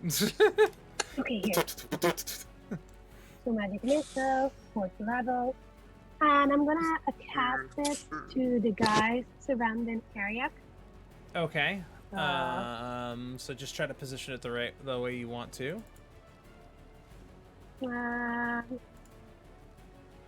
So you mean like clicking? So what I'm gonna have you do, ping where it's gonna go. And if you're casting at 2nd level, that's 44. 4th level. Oh, 4th level. Okay. Yeah. So how many should I roll? Well, you just hit 1, 2, 3 guys because you're targeting 3 guys right now. So that was, and unless you want, which one did you want to hit? I wanted to hit like the ones like this guy. Okay. The soldiers like. Oh, okay, those right here. So you want to hit this guy first, and then this guy if he dies, and then this guy. Yeah. Okay. So I will tell you that 2 is enough to take out this guy, and then 2 is enough to take out this guy, and then because it's 4th level, you have 3, 6. So 2 is enough. 2 more is enough to take out that guy. All right. So after that, I'm gonna tell Juliet, wish me luck. I'm trying to find the invisible guy, so All right. I'm gonna go. Ew, ew, ew. Like that side. Be like, Yeah. okay. Okay. I love it. No. That brings us to Am I Ariok. going to die? I don't know. So just seeing, I almost imagine it like in the Losers where I'm surrounded by people and all of a sudden I just get picked off one by one. I look around and I look across and I see you with like finger guns or whatever you cast a spell with. And I just go, cool, like that was awesome. You notice I am bleeding like a stuck pig from every wound in my body. As I'm just like, no problem, bro. With the last of my strength, I'm going to see if I can try to kill this this fiery myrmidon right here. Okay. How do I want to do this? I'm going to recklessly attack power great weapon strike this guy. Okay. Which one? Oh, sorry. It would This be guy. Which of the three? I was gonna say the one adjacent to me, but they all are. The one directly below me. All right. Advantage on the strikes. Okay, so let's see here. My brain already fudged the math. 1 second. Okay. It's not good. Does a 16 hit? A 16 does not hit. Yeah, I didn't think so. Okay. So with perseverance, we're gonna do all of that again. Okay. Oh, I did the D4. Yeah, I got a 4 on the D4, but I rolled really bad on the die. Okay, it's better. Okay. Hold on, getting that out there. All right, and okay, cool. 10. Okay, does a 21 hit? It does hit. Thank God. So this is going to be rage, big strike. Okay.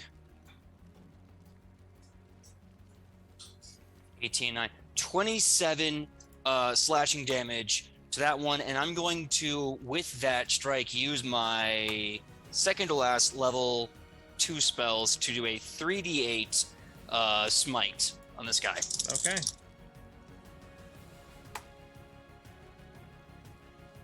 That's another 15 radiant damage. Okay. Starting to look like it's showing some wear. Whew, okay. Mm-hmm. Attack. Toasty. I don't think I can. I don't think I have a bonus that'll work. I'll stay the line. Yeah, and that'll be me. All right. Excellent. That is going to bring us to this guy. He is going to.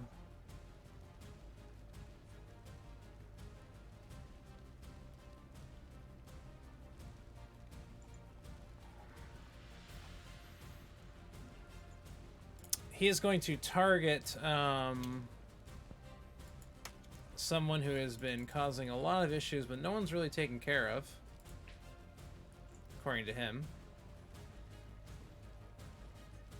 And is going to upcast a Scorching Ray at Twyla. Luckily for you, though, the first one misses. Second one, 20 will hit for 4 points of fire damage. I need you to make a Constitution saving throw to keep bless. Okay. I have like. That's fine. Third one coming. A 12 is gonna miss. Jesus, this guy stinks. Don't tell him I said that though. And the last one is a 9. He also misses again. Jeez, just not having a great time. That brings us to somebody off the map. And I'm screaming to Juliet, I'm okay. Okay.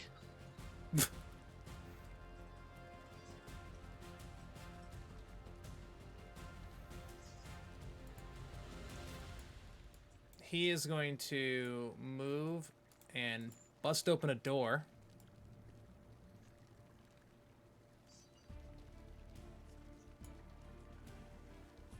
Mm.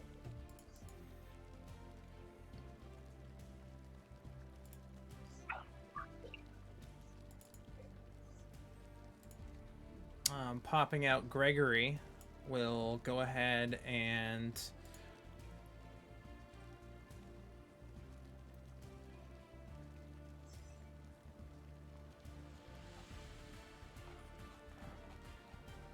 make his two attacks at advantage because of the flank. You see this like wreathed in fire individual, Gregory, with this wreathed in flame ability bursting out in front of him, attacking Ariok. He does crit on the first strike, dealing 17 points of damage, reduced to 8 because you're raging. However, because he is wreathed in this flame, he also deals an extra. Oops, close. Deals an extra 6 points of fire damage to you. Okay. Because it was 12, half because you're raging. Okay. Then makes his second attack with this really strange-looking dark blade that you see that he's wielding. It's kind of like long, and he wields it with two hands as he kind of comes in with the second strike.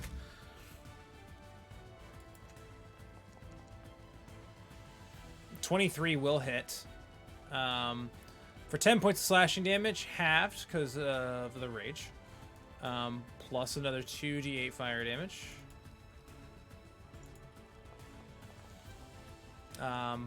10 reduced to 5 because of raging.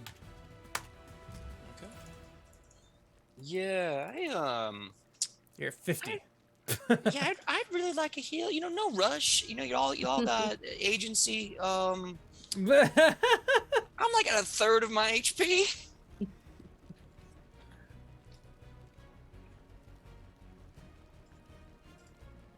What happened, big guy? You never been bloodied before? Oh, I'm blooded all the time. It never gets better. It never does. That brings us to Menacare. Yeah, Menacare. Yes, Menacare. He's going to try to attack the guy. Yep.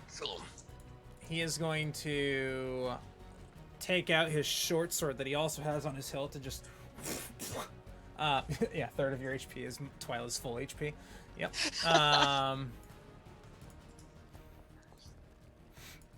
First attack's gonna miss Greg.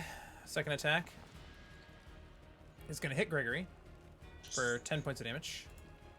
Third attack with a short sword, it's gonna miss. Because he hits with the melee attack, he does take 2d8 fire damage as a result. Taking 9 points of fire damage. He's not looking too hot. I mean, he is looking very hot, but not for good reason. Yeah. Oh, shut it. Weird question of paranoia. Do I recognize this as a searing smite, or is this fiery attack not familiar? Oh no. Menacare takes damage as he goes to strike into him because the dude's engulfed in flame. Ooh, how about this instead? I'll take that damage with my reaction. Okay. I will take all that to the dome to keep my brother alive, because that's what I built this dumbass for. So how much damage do I take? What is your reaction that you're using? It's a special ability that champions of the crown get. Let's see if I can find it. It's one of my. Hold on, where the hell did it go? I'm looking. Yeah, it's Divine Allegiance. When a creature within 5 feet of you takes damage, you can use your reaction to take the damage yourself instead. This damage cannot be reduced or prevented in any way. What level do you get Divine Allegiance at? 7th level. Oh, okay. It's just not. Oh, there it is. Yeah. So you take half of.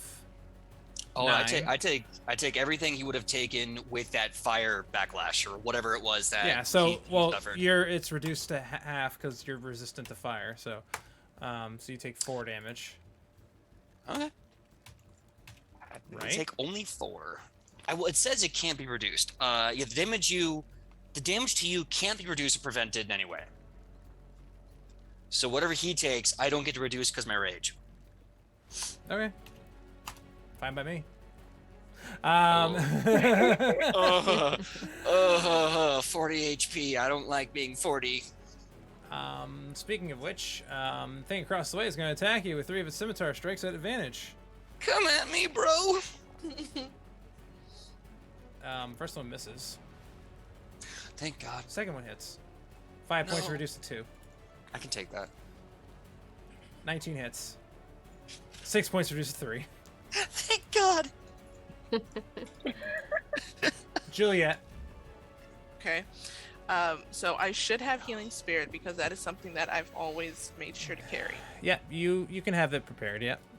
Okay, so here's my 2 questions. Do we allow the cantrip bonus action spell? Cantrip bonus action spell. Like we can attack with a cantrip and we can cast a bonus action spell. Yes, that is the way that it works. Okay. Ariane is going to have a little bat that is going to it's a little illusionary bat that just lays on his shoulder and just starts healing him. Casting healing spirit. Okay. But first I'm going to move up 30 feet to do that. I can't do anything on my computer. I could just barely look at my spells. Okay. So we can heal 5 times. So you're gonna move this way. Mm-hmm. Okay. Casting healing spirit on him. So we'll just say it's on him. So the healing spirit, as a result of this, can heal 5 times for 1d6 hit points. Every your creature moves in the spirit space for the first time. So it starts its turn there. So it's entering it for the first time. So you can go ahead and roll the d6. Okay. D6 plus what? I believe it's a d6 flat, I thought it was my. based off on what I'm reading here. Something. But well, hopefully it's not. You can heal a number of times equal to 1 plus your spellcasting ability modifier. You cause spirit to restore 1d6 to that creature. So yeah, it's just 1d6. Okay. So you heal But him you're gonna for keep getting that. 1 hit point. Sorry. Oh, I did it to the wrong person. I gave it to Juliet. So hold on. Juliet, take that 1 hit point and get hurt with it. And then to the douche canoe that hit Twyla. Okay. I would like to cast Eldritch Blast on him if I'm allowed to do that. You are allowed to do that. Okay, that's 2 of them, right? It's 3 of them. Okay. You're level 11, Chica. That's when it happens. Okay. Then let's see. You just want me to just. That's a do- natural 20. So that's 2d10. Oh. Oh. This feels so nice. Okay. What am I doing here? Okay, I just completely fucked up my stuff. So I'm gonna let you do the damage. Please and thank you, sir. Okay. I'm so sorry. 11 points of damage to the guy.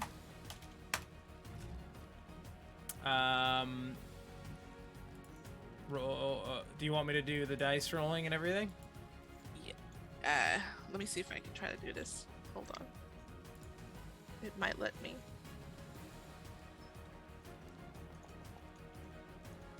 $16 will hit. Okay. Is it not asking for damage? There we go. For 3 points of force damage. And you said I got 1 more? Yep. Okay.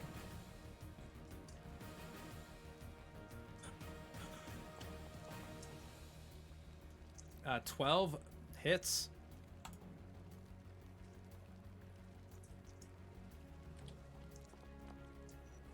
For 6 more points of force damage. All right. Ending your turn. It's going to bring us to Zalire. Right.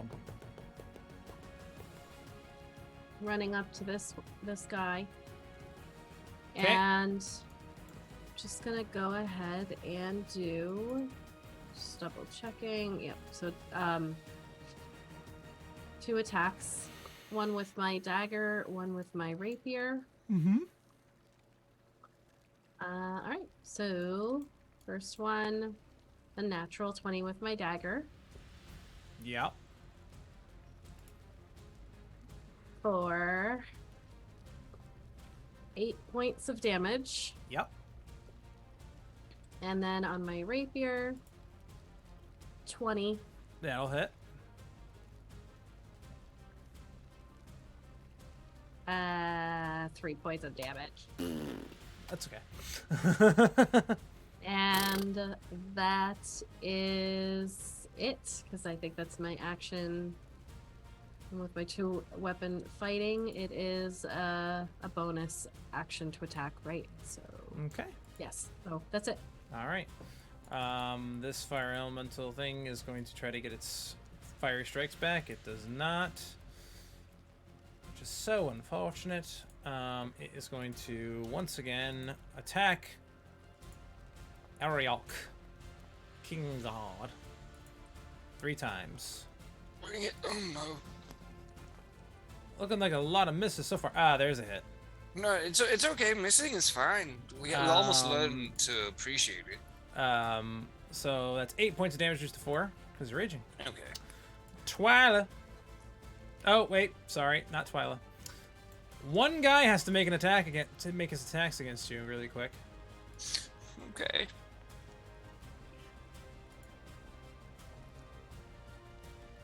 They both miss. Twyla. There's only one of him left, so I'm actually gonna put him on the initiative tracker so I can actually keep track of him. I'm gonna use my telepathic feature to speak to Arya, and I'm going to tell him, "Don't be nervous. You're going to get really big, and I'm going to try to heal your friend soon." And I'm gonna use polymorph on Arya. Okay. And well, my friend, if you want, you can decide what you want to do, or you know what I usually do. So the normal T-Rex it is. What would you like? What are you making her? Are you making him a T-Rex? At the poly. Yeah. How tall is this? Is this like tall enough? Yeah, I would say it's tall enough to do this. Yeah. Right. Yeah, I should have said that it's like.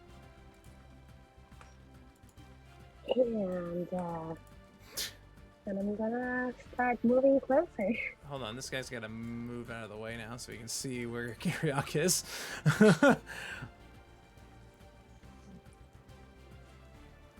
All right. As you go ahead and cast your polymorph, Ariok, you kind of like feel a very strange feeling in you as you all of a sudden turn into a T-Rex. Yeah, you are a T-Rex. I don't know. It does not look like rage works this way. That's a good question. I don't think it does. I mean, it's not on the sheet when I polymorph to you, so I'm trying to figure out what that means. Rage ends early if you're knocked unconscious, or if your turn ends and you haven't attacked a hostile creature since your last turn, or taken damage since then. Your call, man. Whatever you say, I will follow. Sorry, friend in the blessing. Oh yeah, bless goes away. Oh, that's right, yeah. Let me check one thing about polymorph. People are like, wait, you forgot to grow my arms? Just, I have a big head and little arms. You actually have the intelligence of the T-Rex right now. Oh no! The target's is gain statistics, mental ability scores, or replaced by the chosen. There is something wrong with this plan.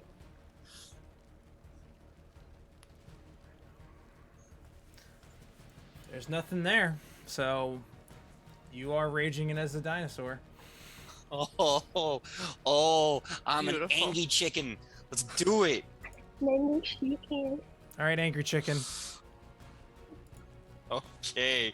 Oh, someone get me a hot band and a kick-ass truck for a skateboard, cause we're back. It's a dinosaur tale. And if you get that movie reference, hero point, you earned it. Inspiration point. So I don't know what my stats are entirely? Is it mine? Or? Right, it's No. it's theirs. It's different. So would you like me to just kite your Tyrannosaurus Rex form for you? Yeah, I'll tell you what. Do I have AoE attacks in this form? No. Mm-mm. Okay. You have Then I single just target wanna- attacks, but they have reach. Yeah, but they have reach for days. You know what? I get multi-attack, 3 attacks? 2. 2. Okay. My first attack is Mountain going to be tail. to good old Greg. Okay. I want to attack old Greg, and whatever the most powerful thing is, chomp, claw, whatever that would be. Yeah, let's go with a bite. Okay.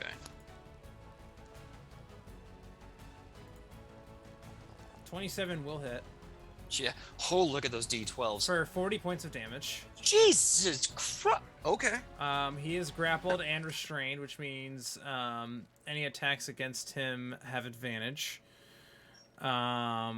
Which I don't know how you're gonna tail something with something in your mouth, but if you wanted to, you technically. I would say you'd have to bite it again, but you can tail something else. Yeah. I think I'm gonna hit. Let's see if I can find which one I want to hit. I want to hit this one right here, the leftmost fire myrmidon with my tail.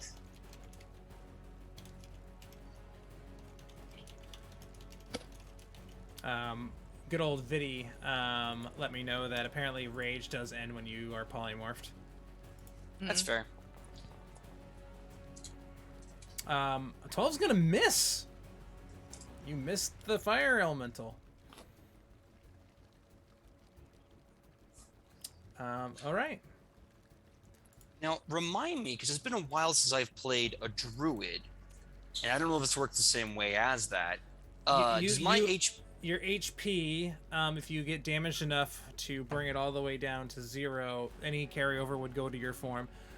You currently have the stats and mental stats of the creature that you are, so your intelligence is 2. Your wisdom is 12, your charisma is 9, your dex is 10. I'd love to see it. Your strength is 25. Yep. You have those hit points. And you have all those hit points. You are not raging now, but in this form, but you have a lot of hit points. You have a shit ton of hit points. Yeah, you do. So that is going to bring us to this guy.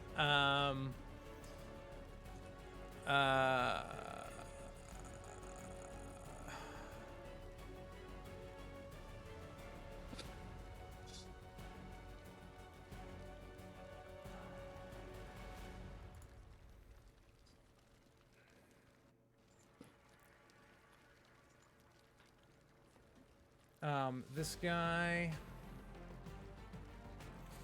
Jeez.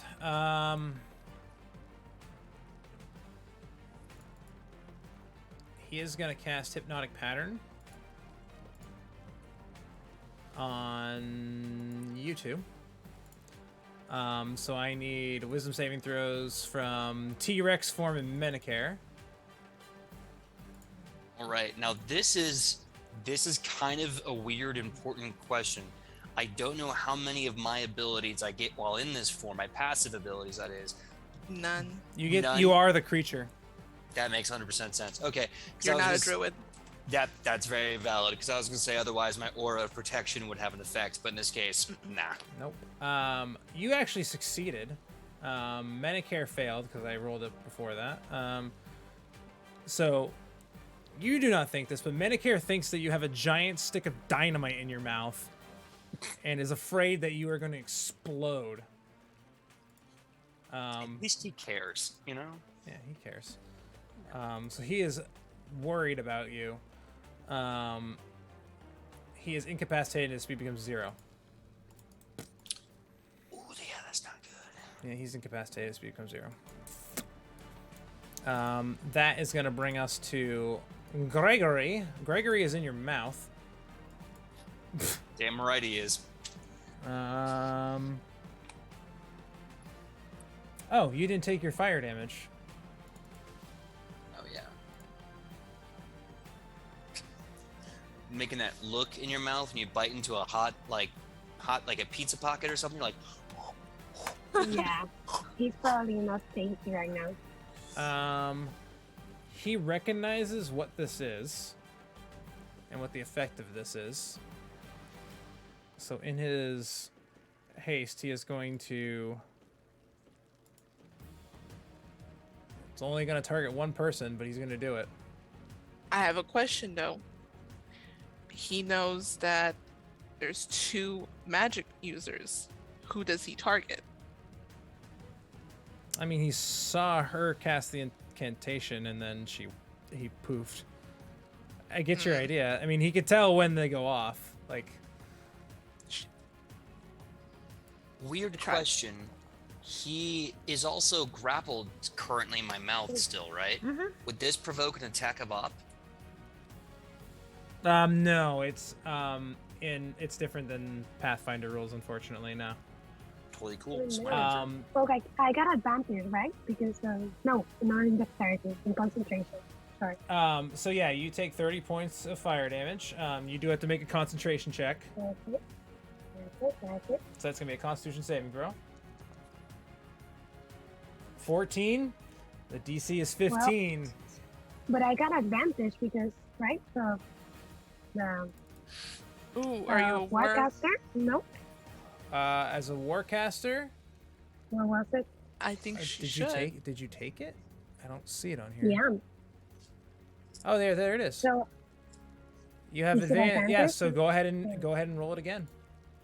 okay. Constitution saving throw.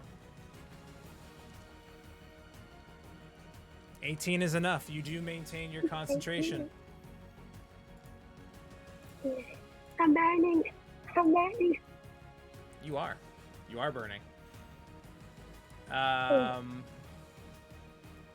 not sure I'm gonna heal your friend anymore. That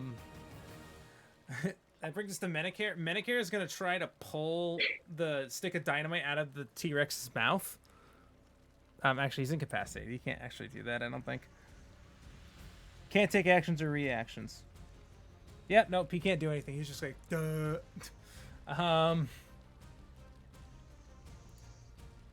That is going to bring us to this elemental. It is going to attack the T-Rex after it rolls its d6 to get its fire hits back. It does not. Scimitar attack. 24 hits. 9 points of damage to T-Rex form. Next attack, 18 hits. 7 points of damage to T-Rex form. Next attack, 20 hits. 9 points of damage to T-Rex form.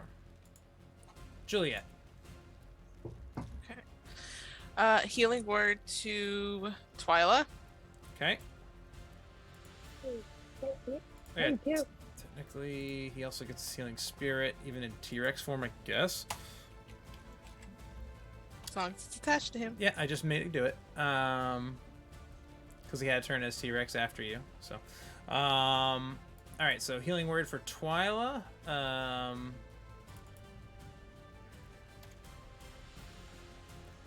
First level. Yes. Twyla heals 2 points.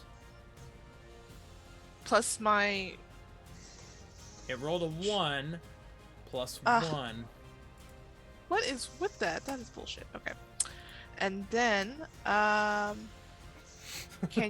you put me right behind the guy that Zilai? Is that your name? Zalire. Zalire. Sorry. That Zalire is fighting. So here. Yeah, to that little corner. Okay. And then, You're gonna attack him. yeah, of course I am. Now let me get my thing. Hold on. Okay.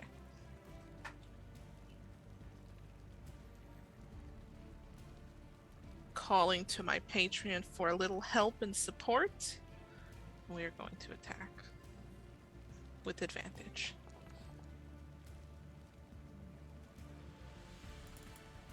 Why?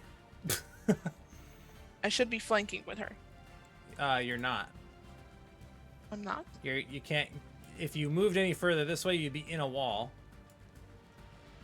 God damn it. Okay. So I'll take the first one out of there. So it's a 6 plus 8 is 13, or sorry, 14. 14 hits.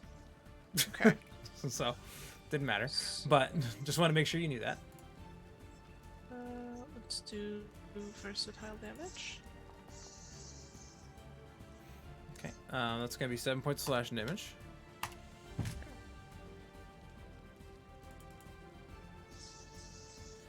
He has to make a Constitution saving throw on Hypnotic Pattern. He should also be getting an extra 1d6 cold damage. When you hit an attack, From what? from my pack sword. It says when you hit with an attack using this magic Oh yeah, sword. it's already in there. Okay. There's 1d6 necrotic on there already. Okay. Yeah, I took care of that. Don't worry about that. The hypnotic pattern goes away. Okay, and we're going to hit again.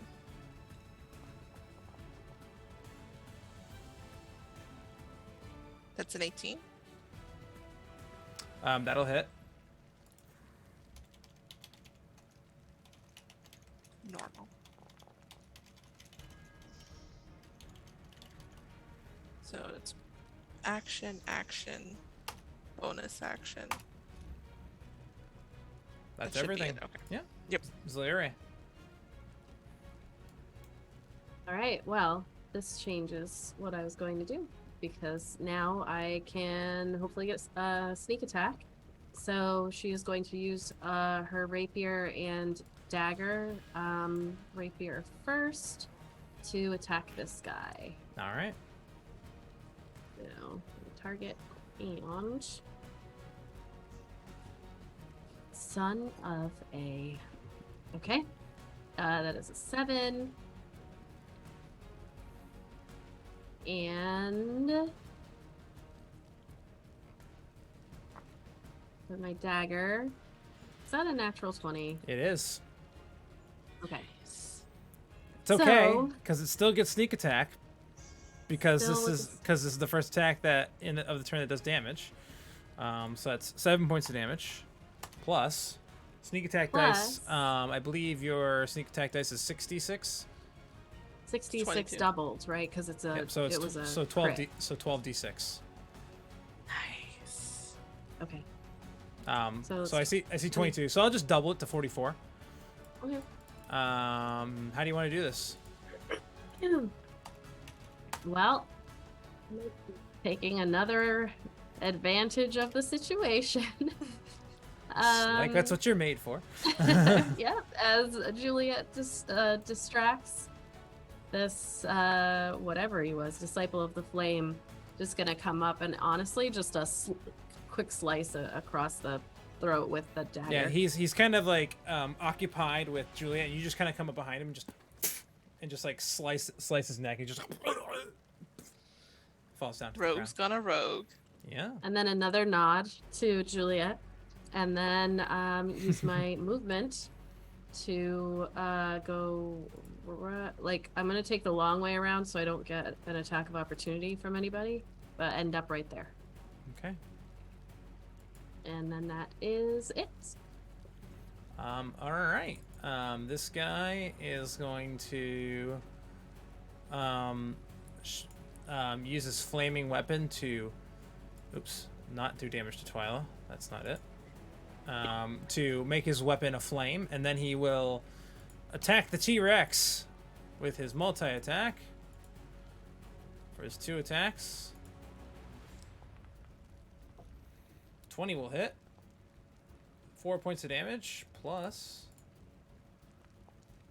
2 points of fire damage. Second attack. 14 misses.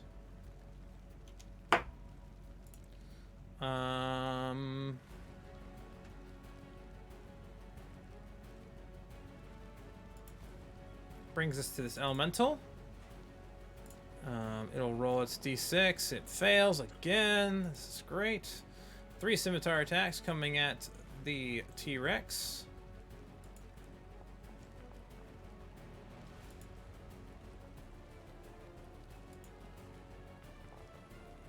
goodness. And all 3 of those attacks miss. Yes. Dodge, dodge. That brings us to Twyla. So, I want to know, how are these guys looking? And how is the T-Rex looking? T-Rex looking great. The enemies are not looking so hot.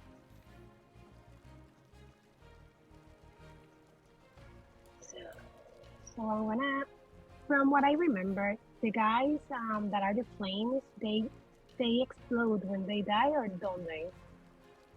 You don't know. I've never seen it. Those weren't the same as the capital. They are not the same as the ones that you've seen before at at Nilgrim. No. So I'm gonna cast again, Artemis, and I'm going to start with the one that is closest to Celere, and then I'm going to go to the one that is after, and after it's down. Like, I think that I'll just change it to the other round. Now I'm going to. Yep. So 2 will take out this one. And then how many more? I'm gonna cast it at 6th level, so I end up with this mess, and I hope. So you have 6 more missiles. Yes, done there. So just roll. Yeah. That just happens when I cast the spell. Yeah. So that was one of them. So let's do this. I'm gonna just put in 5 more D4s. Okay. Plus 4. Oh, sorry, plus 5. My bad. So 16 more points of damage to that one down there at the bottom. And that was all. That was all the all the bolts. And if he's alive, I'm gonna use a point for a bonus action, and I'm done with the points. I don't have any more. Okay. And I'm going to use a raise. Oh,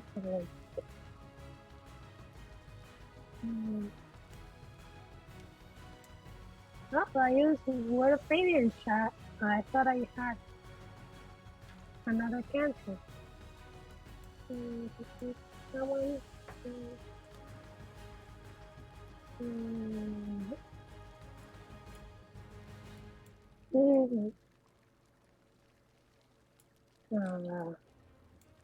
Word of Radiance?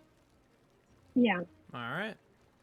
I can't see very well, but I think I'm not hitting Juliet here, right? No, you're not gonna hit her. Look from where you're putting it, you're fine. Oh, Okay. somehow you did Thaumaturgy by accident. No. There you go. That's 3-6. Look at that. Please fail. One of them fails. The other one succeeds. No. But that was a max damage Word of Radiance. Yeah, those were 3-6s. I know. That brings us to Ariak. I know, that was fun. Okay, so is old Greg still in my mouth? Old Greg is still in your mouth. You know when you say something and then you hear it out loud?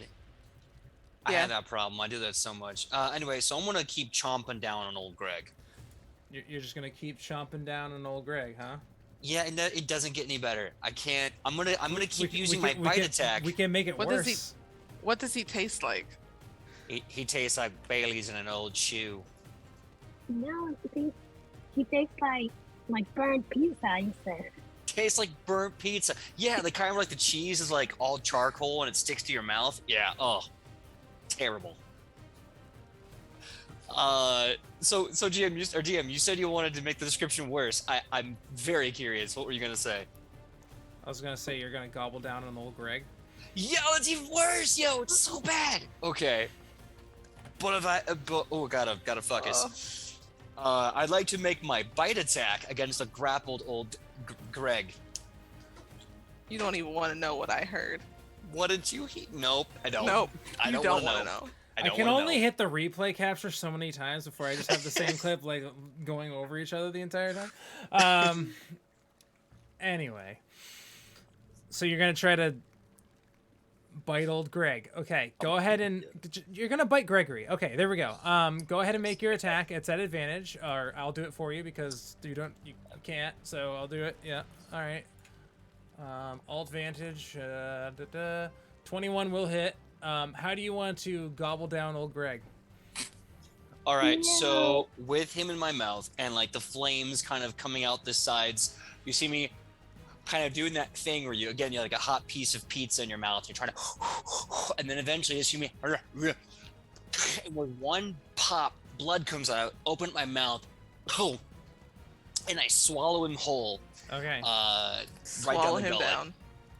Yep. You Oh. just gobble him up. Gobble Right him. down the throat. Just Okay. right at the back of the throat. Yeah. Yep. You do take 8 points of fire damage as you choke this down. Worth it. The sword that he's carrying just kind of ching, ching, ching, ching, ching, kind of landing on the floor next to him, or next to you. Yeah, you see my dinosaur eyes kind of look at it and go, like, oh yes, fire sword. Maybe. That brings to Medicare. Medicare does not think that you're eating dynamite. He is going to. He's not hypnotized anymore, right? I mean, he's still pretty hurt, but he's gonna go for it because he's, not a wuss. He's a paladin of the Liver Guard. He's gonna do this. That's right. He will hit on the first hit. He did 6 points of damage. Second attack, third attacks both miss. That brings us to the creature's turns. You notice as these things, like now with no master to be seen, they just kind of all of a sudden like, and the flames just kind of, the like little tiny bit of armor that they wear and the swords that they have just kind of crumble to the ground on the floor here as the flames just snuff out. They're both gone. And with that, we are out of initiative. And we're going to take a short break because that went really long. So, tonight's secret code word for the dice giveaway is going to be what should it be? I don't know. How about gobble? Gobble is the gobble is the so GOBBLE. Go ahead and put that in the chat. Plus a D4. And we will see you all after the break. So hopefully you win those dice. We'll see you.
trying Done to on the see wall. how much battery they Hello, have. everyone.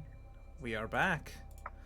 So, the winner of tonight's dice giveaway is Yuri VL's _sky. I probably pronounced it wrong. Check your DMs as we have sent you out what we need, and congratulations on winning those free dice. We'll send those out as soon as we can.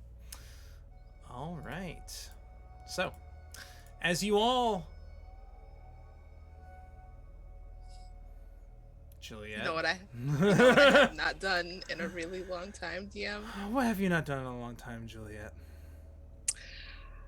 Is any of the heads still attached to these bodies that's here on the floor? Yes. Okay, cool. I'd like to go take the heads off these bodies. Okay. Do you ask for consent first? I'm just kidding. Oh no. Yeah, I know you're just gonna do it. Yeah, you are able to harvest some heads if you'd like. Yep. Going into the bag. No, Head holding. no, The bag of head No. holding. no. Okay. Lyra is just gonna watch, like, Look over at Ariok, make eye contact, look back, just silently watching. Do Ariok's we still really in have T-Rex to form. take them? For me, do we really? That's so nasty. We are going to cut every single head off of every single enemy, and we're going to take it back to the guild. I'm okay. Hey, Anna, I think that Ariak is still a T-Rex. So, like, Juliet, Ariak ate a person. Do you think I should change him back or just wait until it processes it before changing it back? Because what if he dies? I think he'll be fine. Ariak, T-Rex Ariak, you don't need to go to the bathroom by chance. Like, it's a good moment, like in a corner.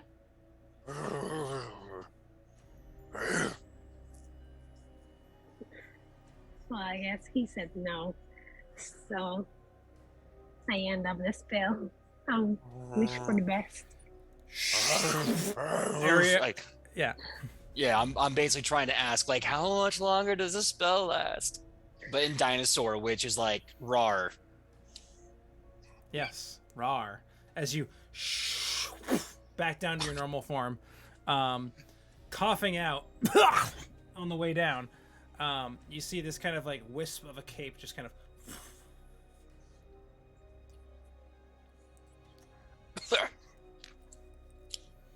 I'm gonna put a hand out. Felicitation on the face or anywhere.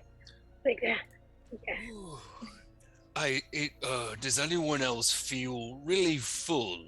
I don't think I could eat another bite. Oh, you ate a whole guy. Whole. Oh, I really did that. Oh, I thought it was like a gingerbread man, but like filled with pasta. No. Though that sounds interesting. I'm gonna go to. So, it's gonna take me a few minutes to get to your name. Zalira. Zalire. Deliri. And she's just gonna put out her hand. The same hand you just chopped off all those heads with. It's a thing that we do in this group. We put heads into that bag, and we take them to the guild. I don't mean to be rude, but it appears your friend sold you out with a disagreeing nod, a twist of a nod, really. She I doesn't never- like to put the heads in the bag of cooling. It smells. It smells. Do you know how long do I have to carry these bags sometimes? Out of curiosity, are you bounty hunters, or is there some other reason that you're doing this for the law, or not just because you're sociopaths? She'll I take her really- hand, by the way, while they're talking. She's not going to leave her hanging. She'll just, For your information, yes, we do. We work for a guild, which is like bounty hunters for bad creatures or creatures that are causing problems. I don't know. We kill shit and we get money for it. Oh, well, I mean, hey, look, it could be as weird as Wednesday, but honestly, that sounds on the level. It sounds great to me. Wait, we were here trying to stop the heat that is attacking the city. Do we feel any different?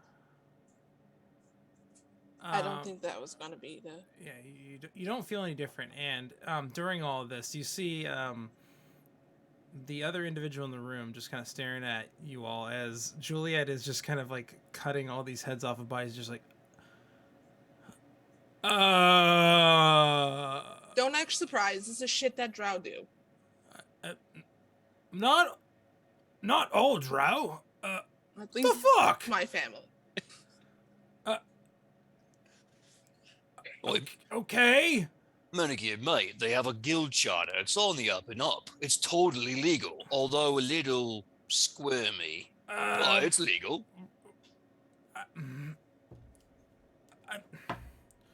Look, you did well. You all fought valiantly. It's just a lot. Just gonna put that out there. I turned into a dragon. It was really cool. Kind of no wings, but it was cool. Right? And did you see you, mate? I haven't seen you smart in quite a while. I haven't seen. Just pleasure to work with you, brother. Really was good. Yeah. Yeah, and he's just kind of like covering up a small wound on his chest, like, yeah, it's good to see you again. Oh, bloody hell. Come here, brother. And I kind of put a hand right on the wound, and I just put about 20 healing lay on hands into his body. Okay, yeah, absolutely. That'll help. And I'm watching the exchange, and I give Juliet the bag while she keeps doing that. He's just like, thanks. So did you learn anything while you were being tied up? Yeah. Come here. And he just kind of hobbles a little bit around the corner to this kind of like small room that you actually saw Gregory emerge from before, after disappearing, reappearing. He kind of opens the door and he goes like, "What do you all make of this?" Inside, you see, you do see kind of what looks to be kind of like a few bedrolls, things of the nature, food and rations for whatever case may be, whatever you would expect to be in a hideout. However, in the center of the room, you see this large, kind of like frothy-looking, purple, suckered tentacle that's just kind of anchored here. You kind of like look at it for a second, and you see that it's not quite like, it's not imaginary and not like a projection, but like you kind of like go up to it and it's like not completely solid. It looks like it's anchored here somehow, but it's not like you go to, if any of you go to touch it, like it's like your hand doesn't phase through it, but like it doesn't feel solid. You just kind of, like your hand goes into it and you can feel this kind of like resistance, but you're able to kind of go in and pull it out. Twyla, you begin to have this like kind of rush in your head. You feel like this kind of like large migraine take over your head as like a wealth of information just kind of takes over your brain and your skull. You kind of like wince and kind of fight it off, and you see images of yourself kind of like in a small cave, your parents in that same cave with a group of individuals wearing various robes and things of that nature. But before you get any more of that kind of imagery, you kind of image and the memory subsides. The like rush of this like kind of intense moment kind of goes away. The rest of you can all kind of like see Twyla kind of like struggling with this like kind of like mental overload as she just kind of like sees this tentacle that just kind of continues to just kind of like. Is this anything I would know anything about with my epic Arcana understanding? It wouldn't be an Arcana. Okay. If you'd like, you can make a religion check. I'm not per. That's okay. I will okay. allow it. Well, here we go. Well, that is an 18. Oh, that is an 18. Twilight's grabbing Juliet's hand, like, The reason why I say religion is because occultism, things of negative intent, dealing with cults and things of that nature, makes sense. The 18 does give you some glean of some information. This tentacle, there's iconography that you recall of tentacles and things of that nature. Many different forms of it, but the one that most striking that you can recall is there are these individual kind of almost like figures of mental and psionic power that reign kind of their influence over a colony of individuals and people.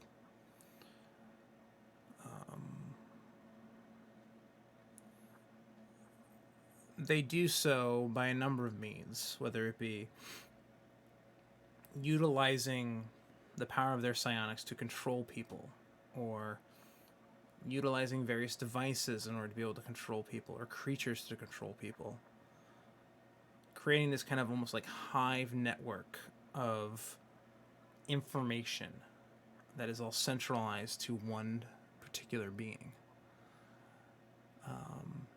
In this particular case, the tentacle not only represents the kind of outstretching of this kind of central kind of hub, but there have been cases where these kinds of entities try to reach their influence elsewhere.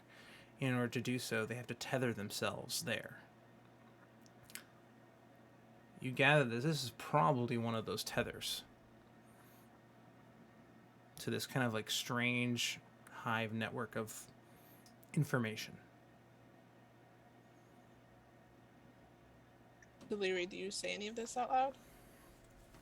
Yeah, she's gonna turn to Twyla, like, whatever it showed you. Don't connect again. This is some kind of.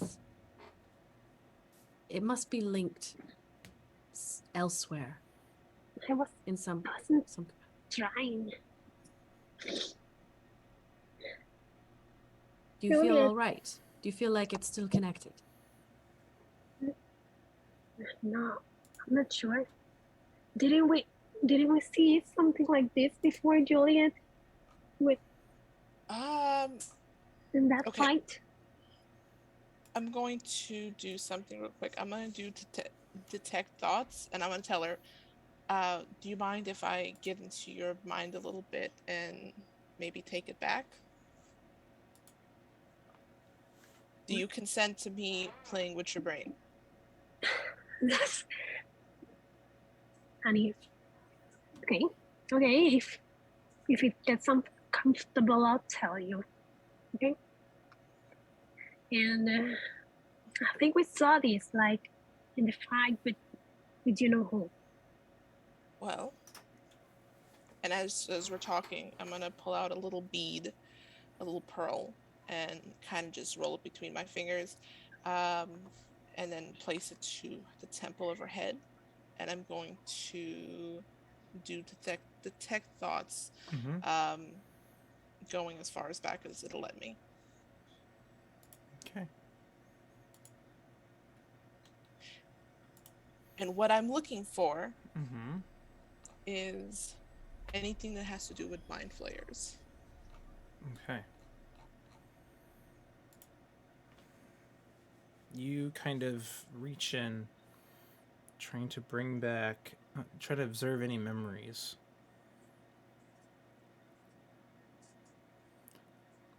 You push in, feeling the vibration of kind of the wavelength of Twyla's kind of thought patterns. And you can actually, as you're weaving through, you see memories of, your previous events, dealings with Petra, seeing Timmick throw his giraffe head through the floor of the library before going out on dates and all that kind of stuff. And you continue to kind of push tears through. coming down. Yeah. You continue to kind of push through. You see this image of an elderly, or not elderly, kind of a middle-aged man. Kind of almost a religious individual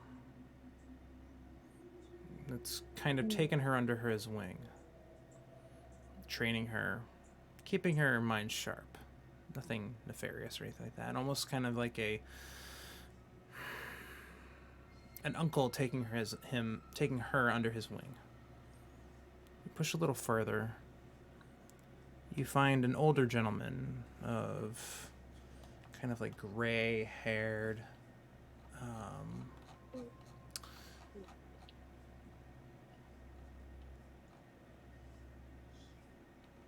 And she's making sure this doesn't hurt her or this doesn't do anything. It's not hurting her at this point. Just trying to find the right note. You okay, Twyla? Mm-hmm. Can I see what you're saying? Just a curiosity. I think we did right. Yeah, you see this imagery of an older man with like white hair and wrinkled skin, kind of like talking. Yeah, and he appears to be having like some sort of conversation with a set of two individuals, man and a woman. He just kind of nods, and you see the man and woman just kind of go, Alanir, we trust that you will take care of this. The image fades. Brings you back to this moment that I just described. A group of individuals cloaked. The two individuals drop at bringing the small child to Alanir. Currently kind of surrounding the image of this babe in a processional of some sort.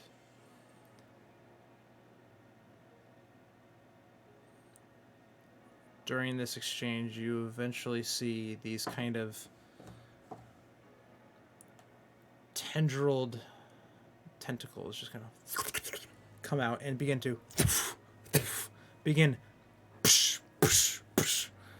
attacking individuals that are in this processional.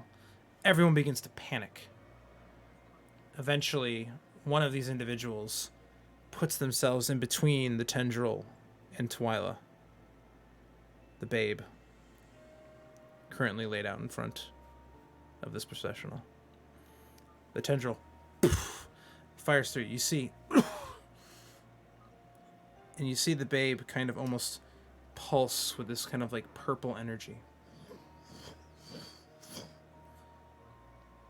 before the tentacles cease back to an empty chamber. It's at that moment you find a small kind of almost kink in the threads of these memories. Should you attempt to push through it, I will need a roll. But there's a small kink in the chain of the rest of these memories. I'm going to ask Twyla. This might hurt, and I don't know what's going to happen.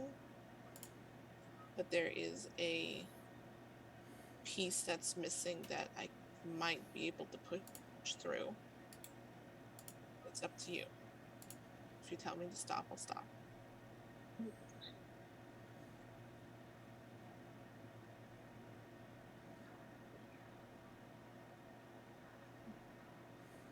Would you be scared of what you can find there? No. I think it's something bad. We have a demon, lion, tiger, bear, creature, whatever it is. We have the Phales. We lost Mori, Demikos, Timic. The world is quite literally on fire with a bunch of cultists. There's a fucking hag that's out there. Only God knows what else.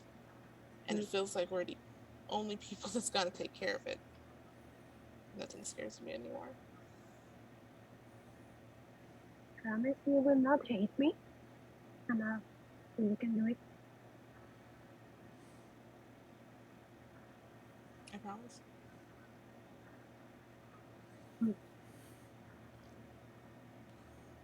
Okay.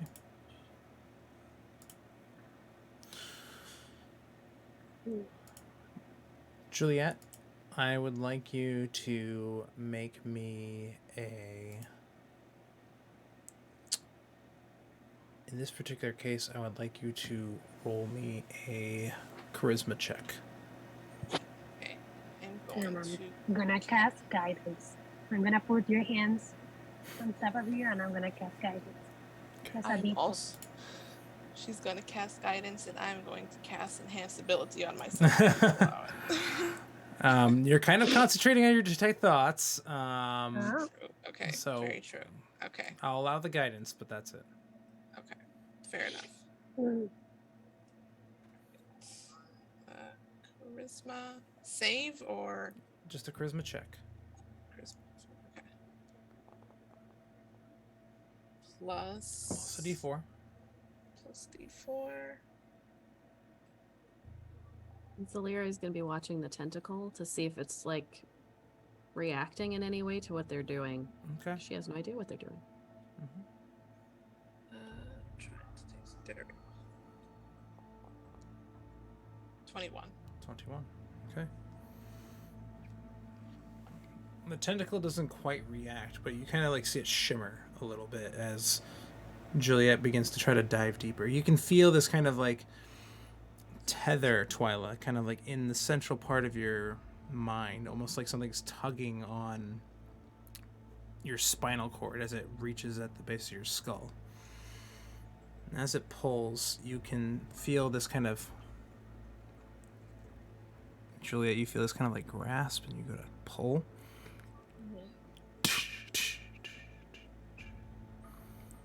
And you, specifically you, actually, you share this kind of shared memory together. As you find yourselves almost, your minds being projected down this like snaking network of connections, tunneling through, back and forth, slithering back between two different nodes and back again, and almost bouncing around like you're following some sort of strange web. Eventually, you find yourself kind of hitting up on this kind of like central hub. You see this large skull layered with multiple kind of almost it's like strange gray and purple shimmering flesh that kind of just like that rests upon this skull, almost as if it's like the head of some creature sitting in this kind of like central like viscous substance. The tentacles kind of like coming off the mouth and kind of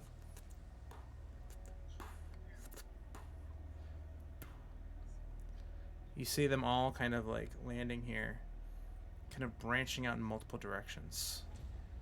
The more you zoom out, the more you kind of like sit back and open, you see a white striped tiger humanoid, knee bent down with a tentacle in the skull of this individual.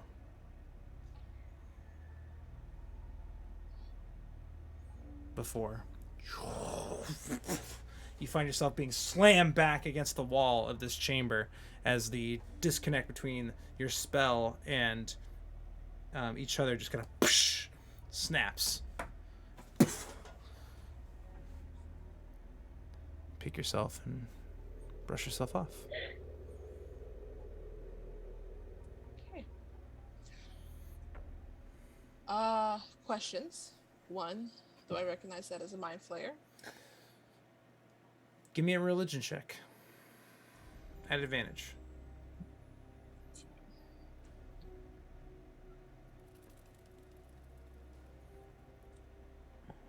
Because of her past, let's see. That's It's at 1 advantage, so that's 1. and 2. Do I get the +4? No. You used it on the other one, so no. Okay. You know mind flayers. You know mind flayer colonies. You know what elder brains are. You know kind of like the general gist of all these things.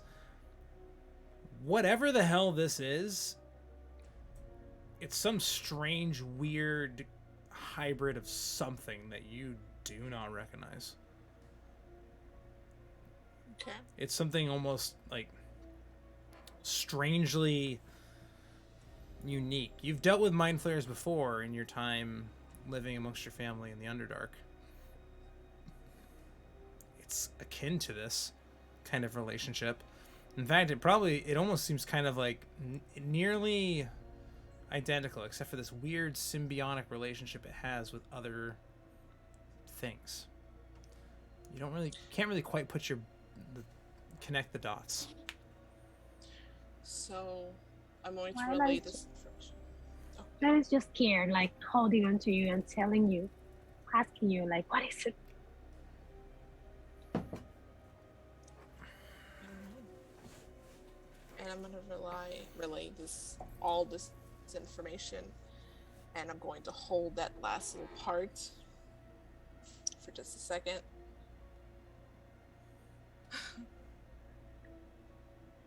We're gonna have no choice but to go to the Underdark, aren't we? Everything leads there, doesn't it?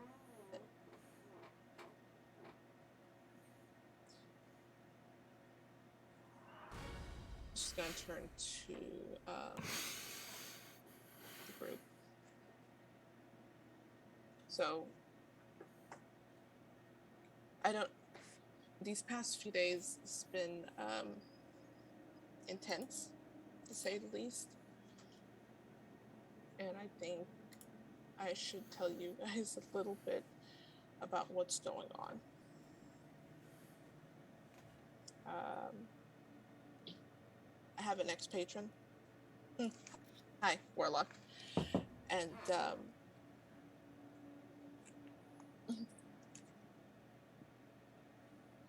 I think he's working for whatever is going on with you, Twyla.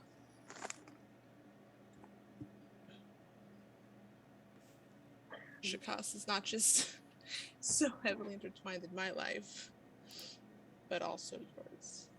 And who the fuck knows if he's intertwined with anyone else here? No. But you saw the memory. This has always been happening, like for a long time, even before I met you. You know, so Who knows? it does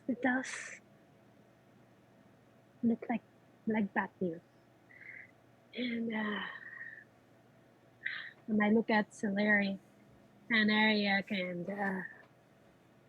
and I tell them a little bit like what we saw, from the memories, and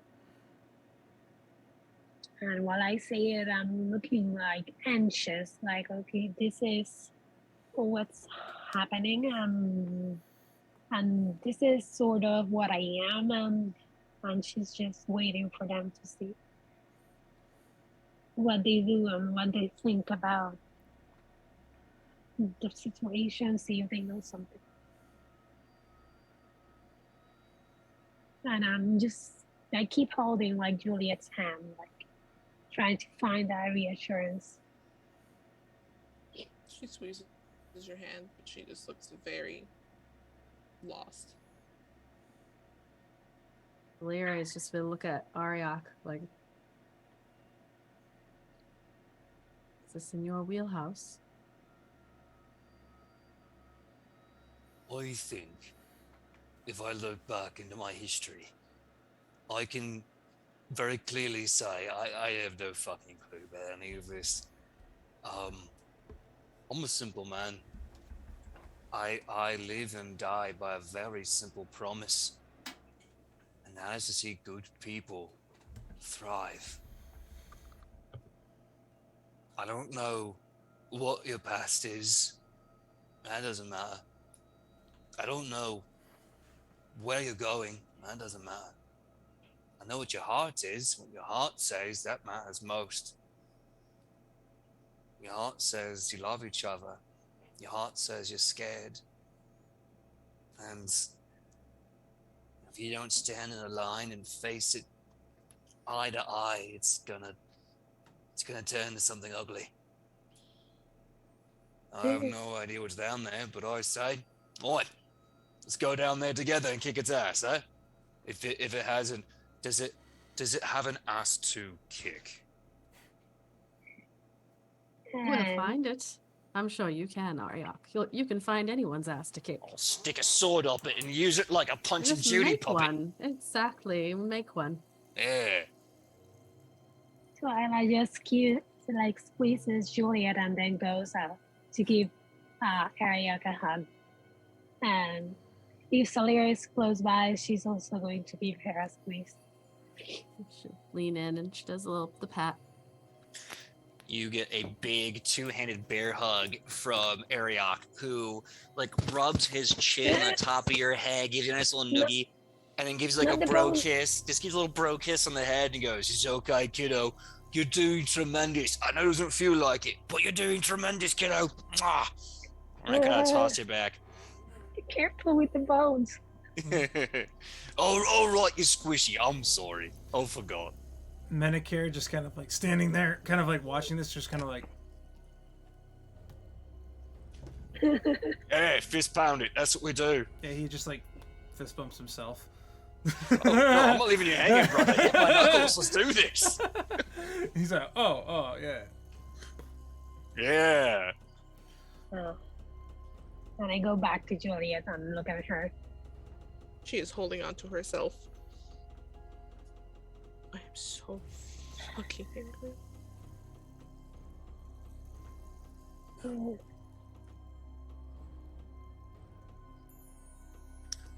Yes.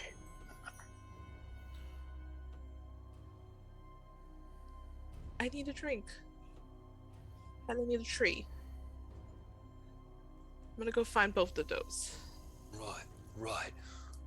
A drink and a tree. I don't know that ritual, but where I come from, anything that involves alcohol and celebration, well, I think we've earned one. So, drinks are on my friend. He's alive, so he needs a drink to celebrate he's alive. No, is it on me this time, brother? You know, it's probably on me this time. You know what? I'm sure it can be on me. First round.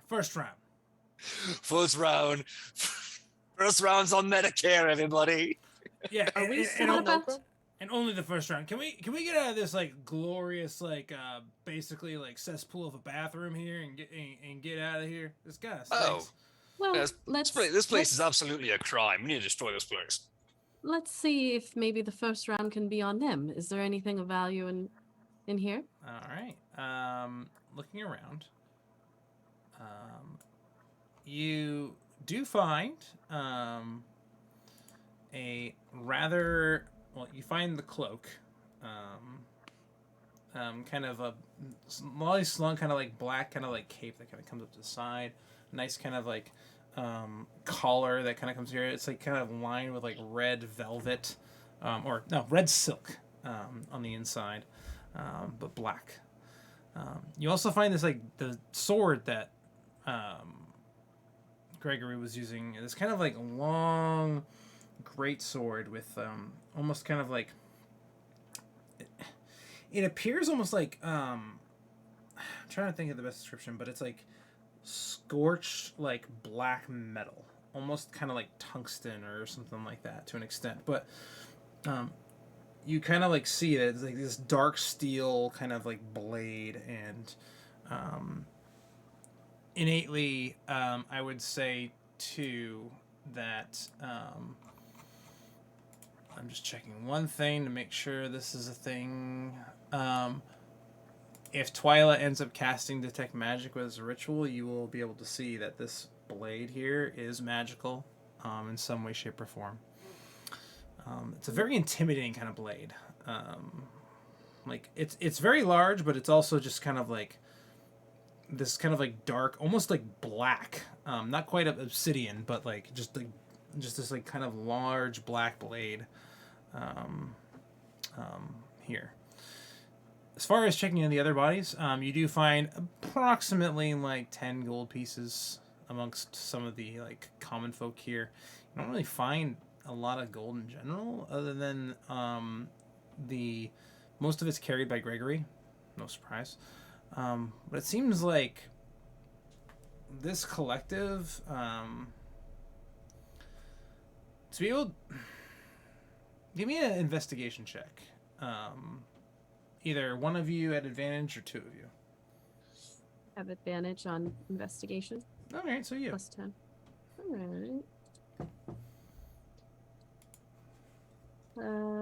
right. Plus 10, so 26. 26. The more you kind of like dig around, kind of looking amongst some of the kind of stores here, the like kind of sifting through some of like the rations and things of that nature,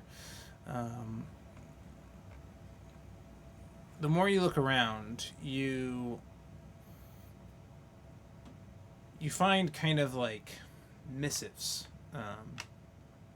like almost like orders of what to do next, what the order of the cult is to do next in their journey.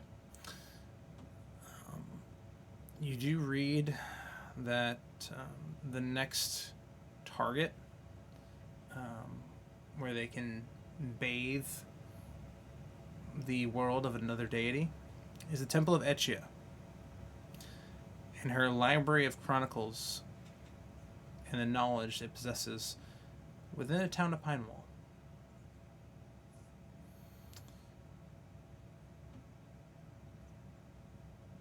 You also gather that these individuals are looking for a specific object in their journey, gathering as much knowledge as they can.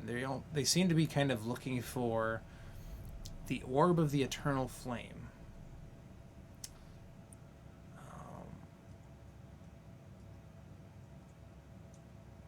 There's a lot of mentions of it, but I would like anybody proficient in history to go ahead and make a check.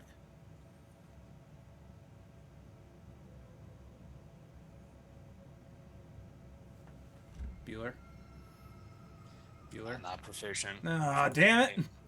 Well, Anyone proficient in religion can make a check. I'm not proficient in religion either. Neither am I. I could do it. I am. Okay. All right, Twilight, go ahead and make a religion check. So I'm looking for my character. Can you find it? Religion.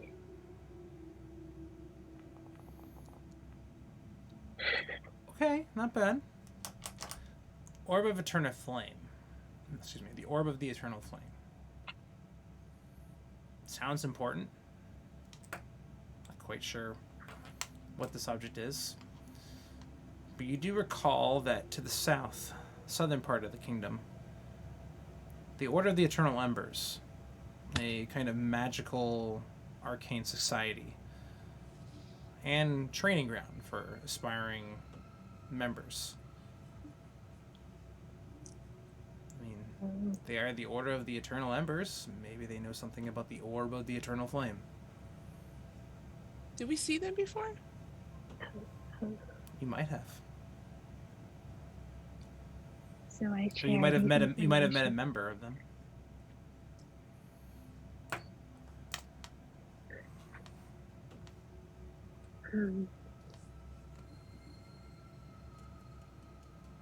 So I guess they are going.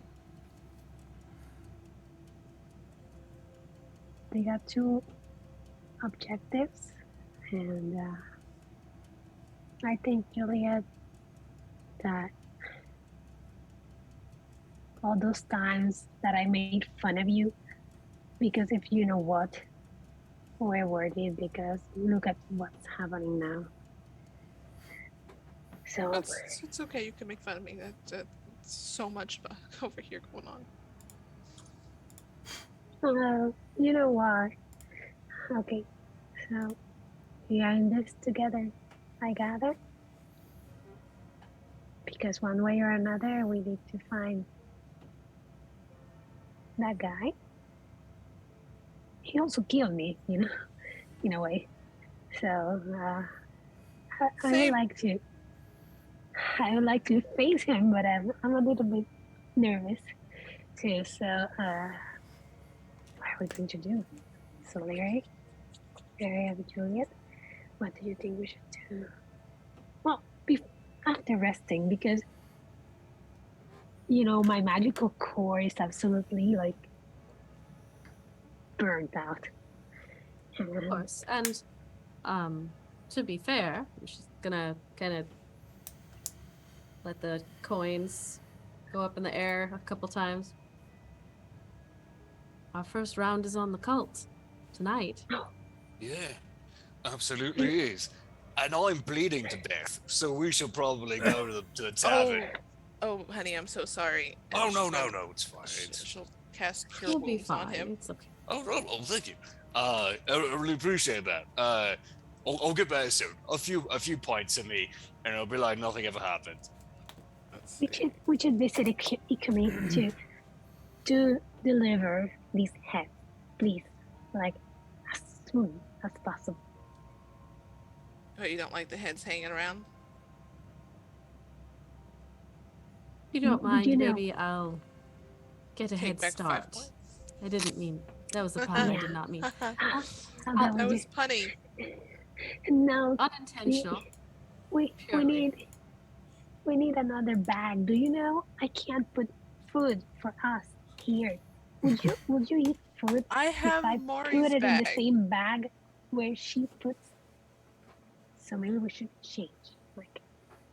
Twyla, I have Maury's old bag. He left it when he left the note. It's ours now. Did you check? And it still has the ugly pink dress in it. I need to find my way out of here now. Mm-hmm. Yes, perhaps let's go start with the drinking. Okay. Manicure.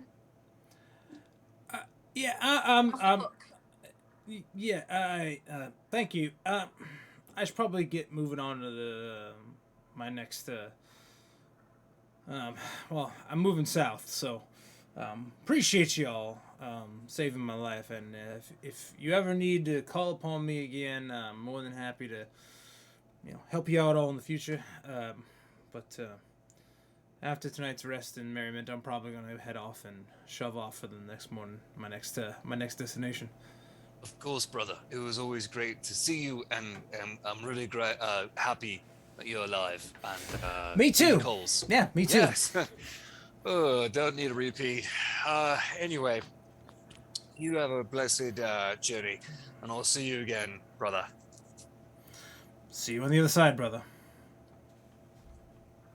Hell yeah. anyone tells anybody here that I cry red tears, I will kill you. No, you don't cry red tears. It's just there's a lot of ambient red lighting. These fire cultists are really into branding and mood. You don't cry red tears, you cry tears. I'll Mhm. never. Okay, thanks. Yeah, of course. And I'm Whatever going color you to. prefer. Yeah. Blue's good. I'm I like blue. And I'm going closer to Saleri. Saleri, why was he taken here? Well, is he still with us? I mean, at this point, you guys have kind of begun to like walk out of the sewers. He's kind of like said his goodbyes and is kind of like gone to wherever he's staying the evening. At this point, He did not seem overly interested in sharing too much. I don't know. No. Perhaps he was just worse at his job than we are. He got caught.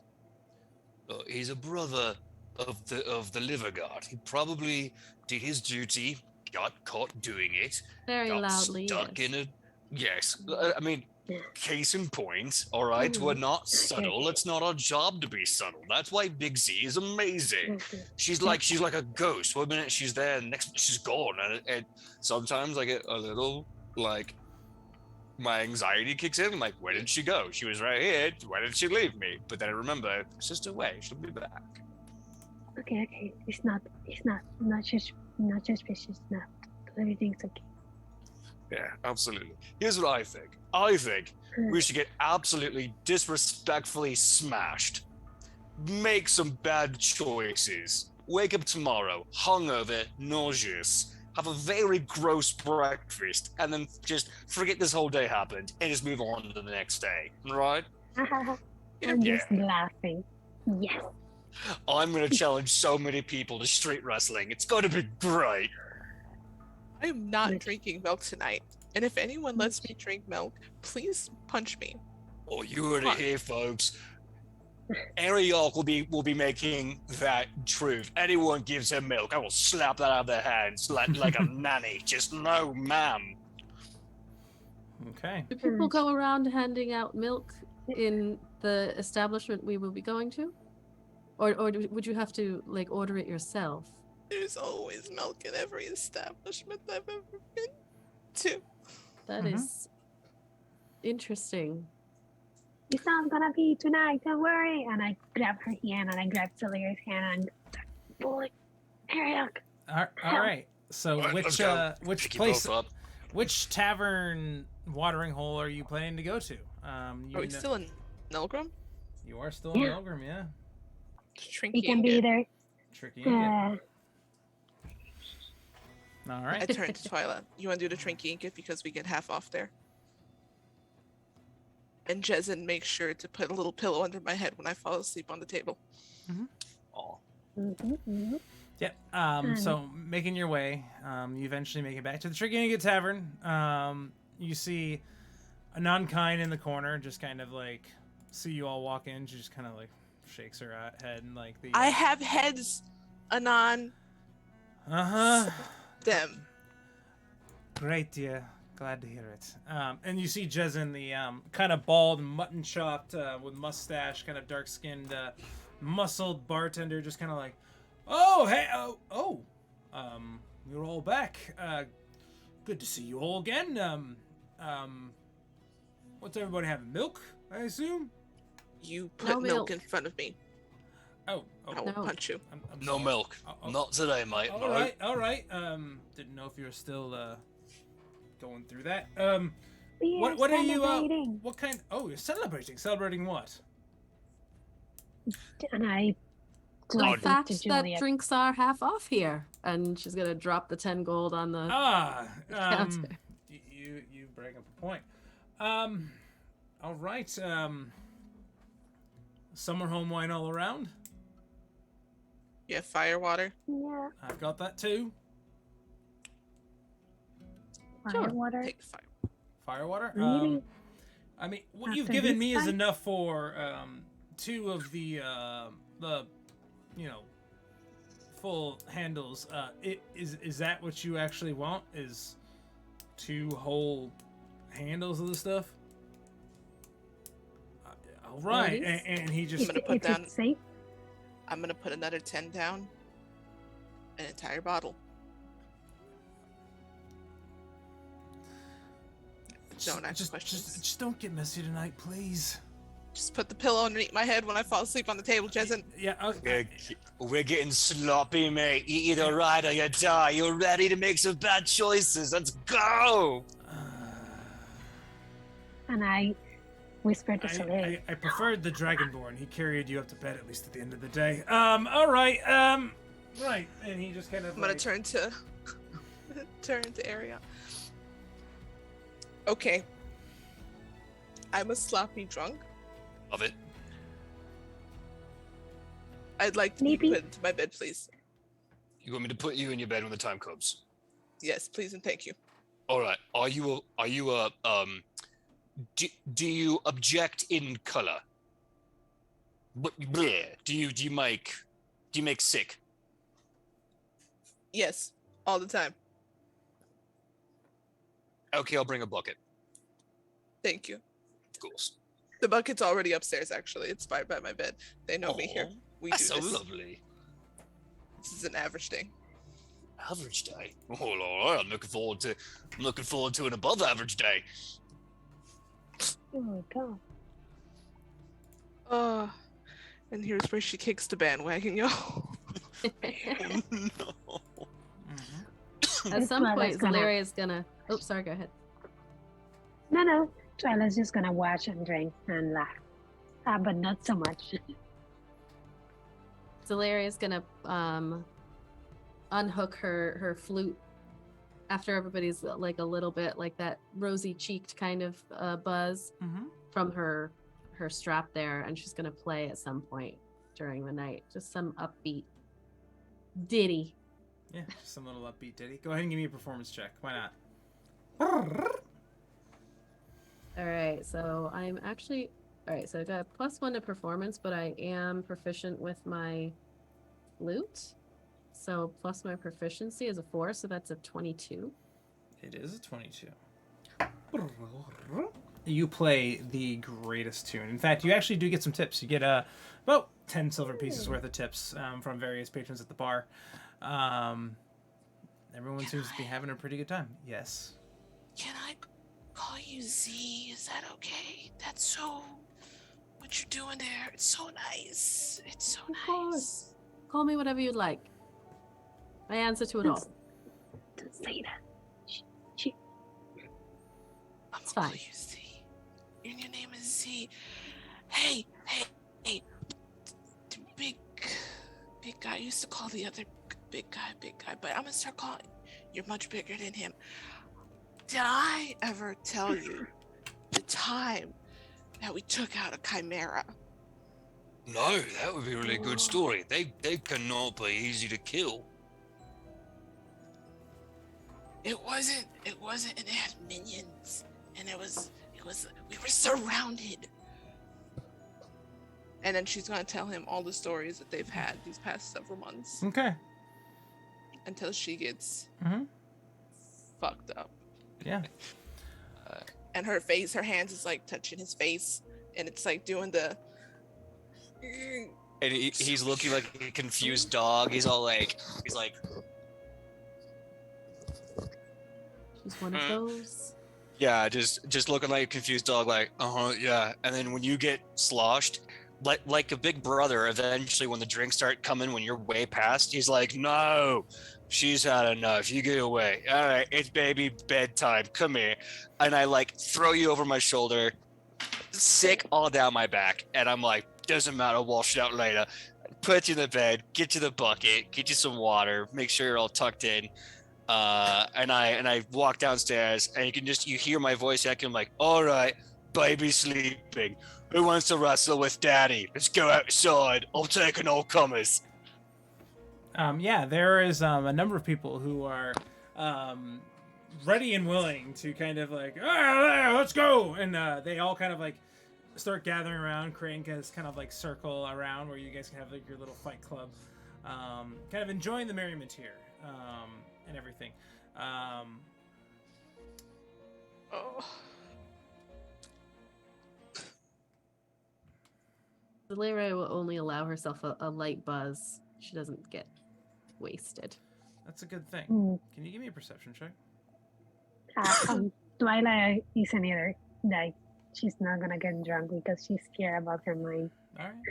Yeah, go ahead and give me a perception check. Mm. See, as a Goliath, I'm gonna get absolutely wasted and then celebrate through physical activity and sport. So it's like, let's get drunk and wrestle. That seems like the Goliath way to celebrate. Yeah. Puking and sleeping at this moment.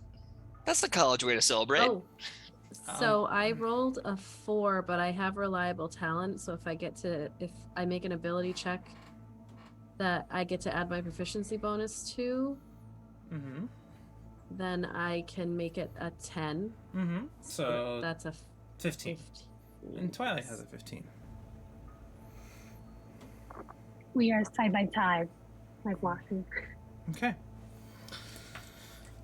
Juliet, you have a wonderful string of enjoyable merriment and time here within the Tricky and Get Tavern, enjoying yourself until eventually Ariok takes you up to bed and puts you to sleep. You have fond memories of various kinds of wonderful kind of memories that you've had with some of your past endeavors, until they kind of start to change. You recall your mother, your family, the cutthroat society that you came from.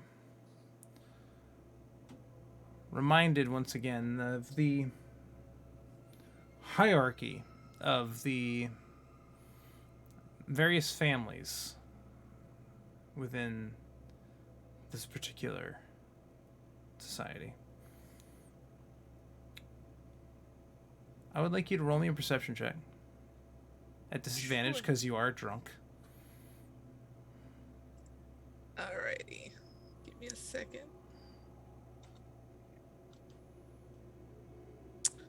I gotta open up the thingy. Mm-hmm. Perception. Mm-hmm. Yeah, at disadvantage, so that's control. And then there's that one. Okay. You kind of slowly drift off to sleep. Not noticing. And eventually just passing out in general. A set of eyes that have been following you. After Ariok leaving, takes a moment to make their way up the stairs towards your room.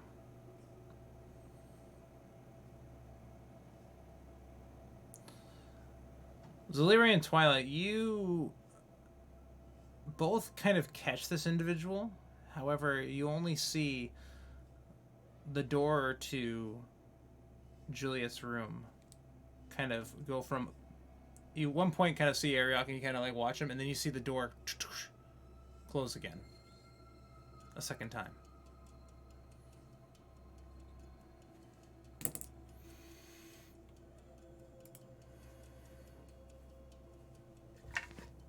Did you see that?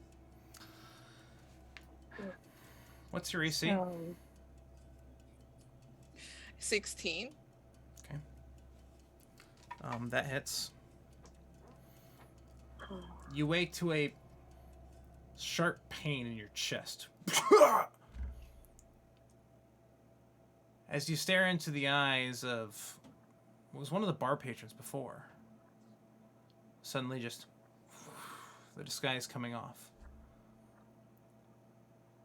A male drow. One you recognize, of House Deneau.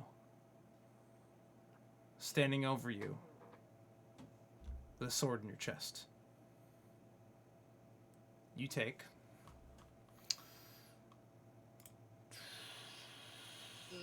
because you are surprised, it's an automatic crit. Yep. Yeah, it is. Mm-hmm. Yep. Is it Nilin? Like 100. It's a lot. I need a Constitution saving throw first. Yup. Because that's sneaky drow poison. Mm-hmm. That's not even meta. That's just. Mm-hmm. Yeah. Alrighty. The lot of you all hear this kind of like. The two of you. Not long after this shut of the door. You take. Let's see.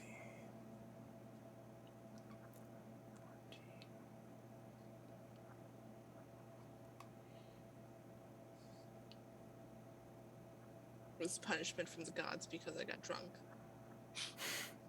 I'm sure he's passing the 80s by now. He's counting. Look, you can't constantly be playing the woulda, coulda, shoulda game. Like, you made choices, and what happened is not because of those. You don't owe chaos your own happiness. Become your own woman. You don't know. You don't know yet. Of course I don't know yet. I'm giving up the bloody basket case here, DIY self-improvement tips. He was a very good tip. Oh. You take 89 points of piercing and poison damage. What? You are not unconscious. You are not outright killed, because you do have more hit points than that. Did I have a long rest? You have more. Your maximum hit points is more than that. You are unconscious, and we'll pick this up next week. So Leary, start running since this week to be able to catch up on next week. Yeah, I know, right? CDM, I knew you missed me. Yep, you knew I was going to do something like that. You were just waiting for me to come back. Oh, yeah. He's been waiting Oh, goodness. for a very long time. We will see you all. Last I checked, might be next week. So I will confirm with everybody on Twitter and the Discords and all that fun stuff. Congratulations again to Uriviel_Sky on winning the dice giveaway, and we will see y'all next time. Bye, guys. Bye.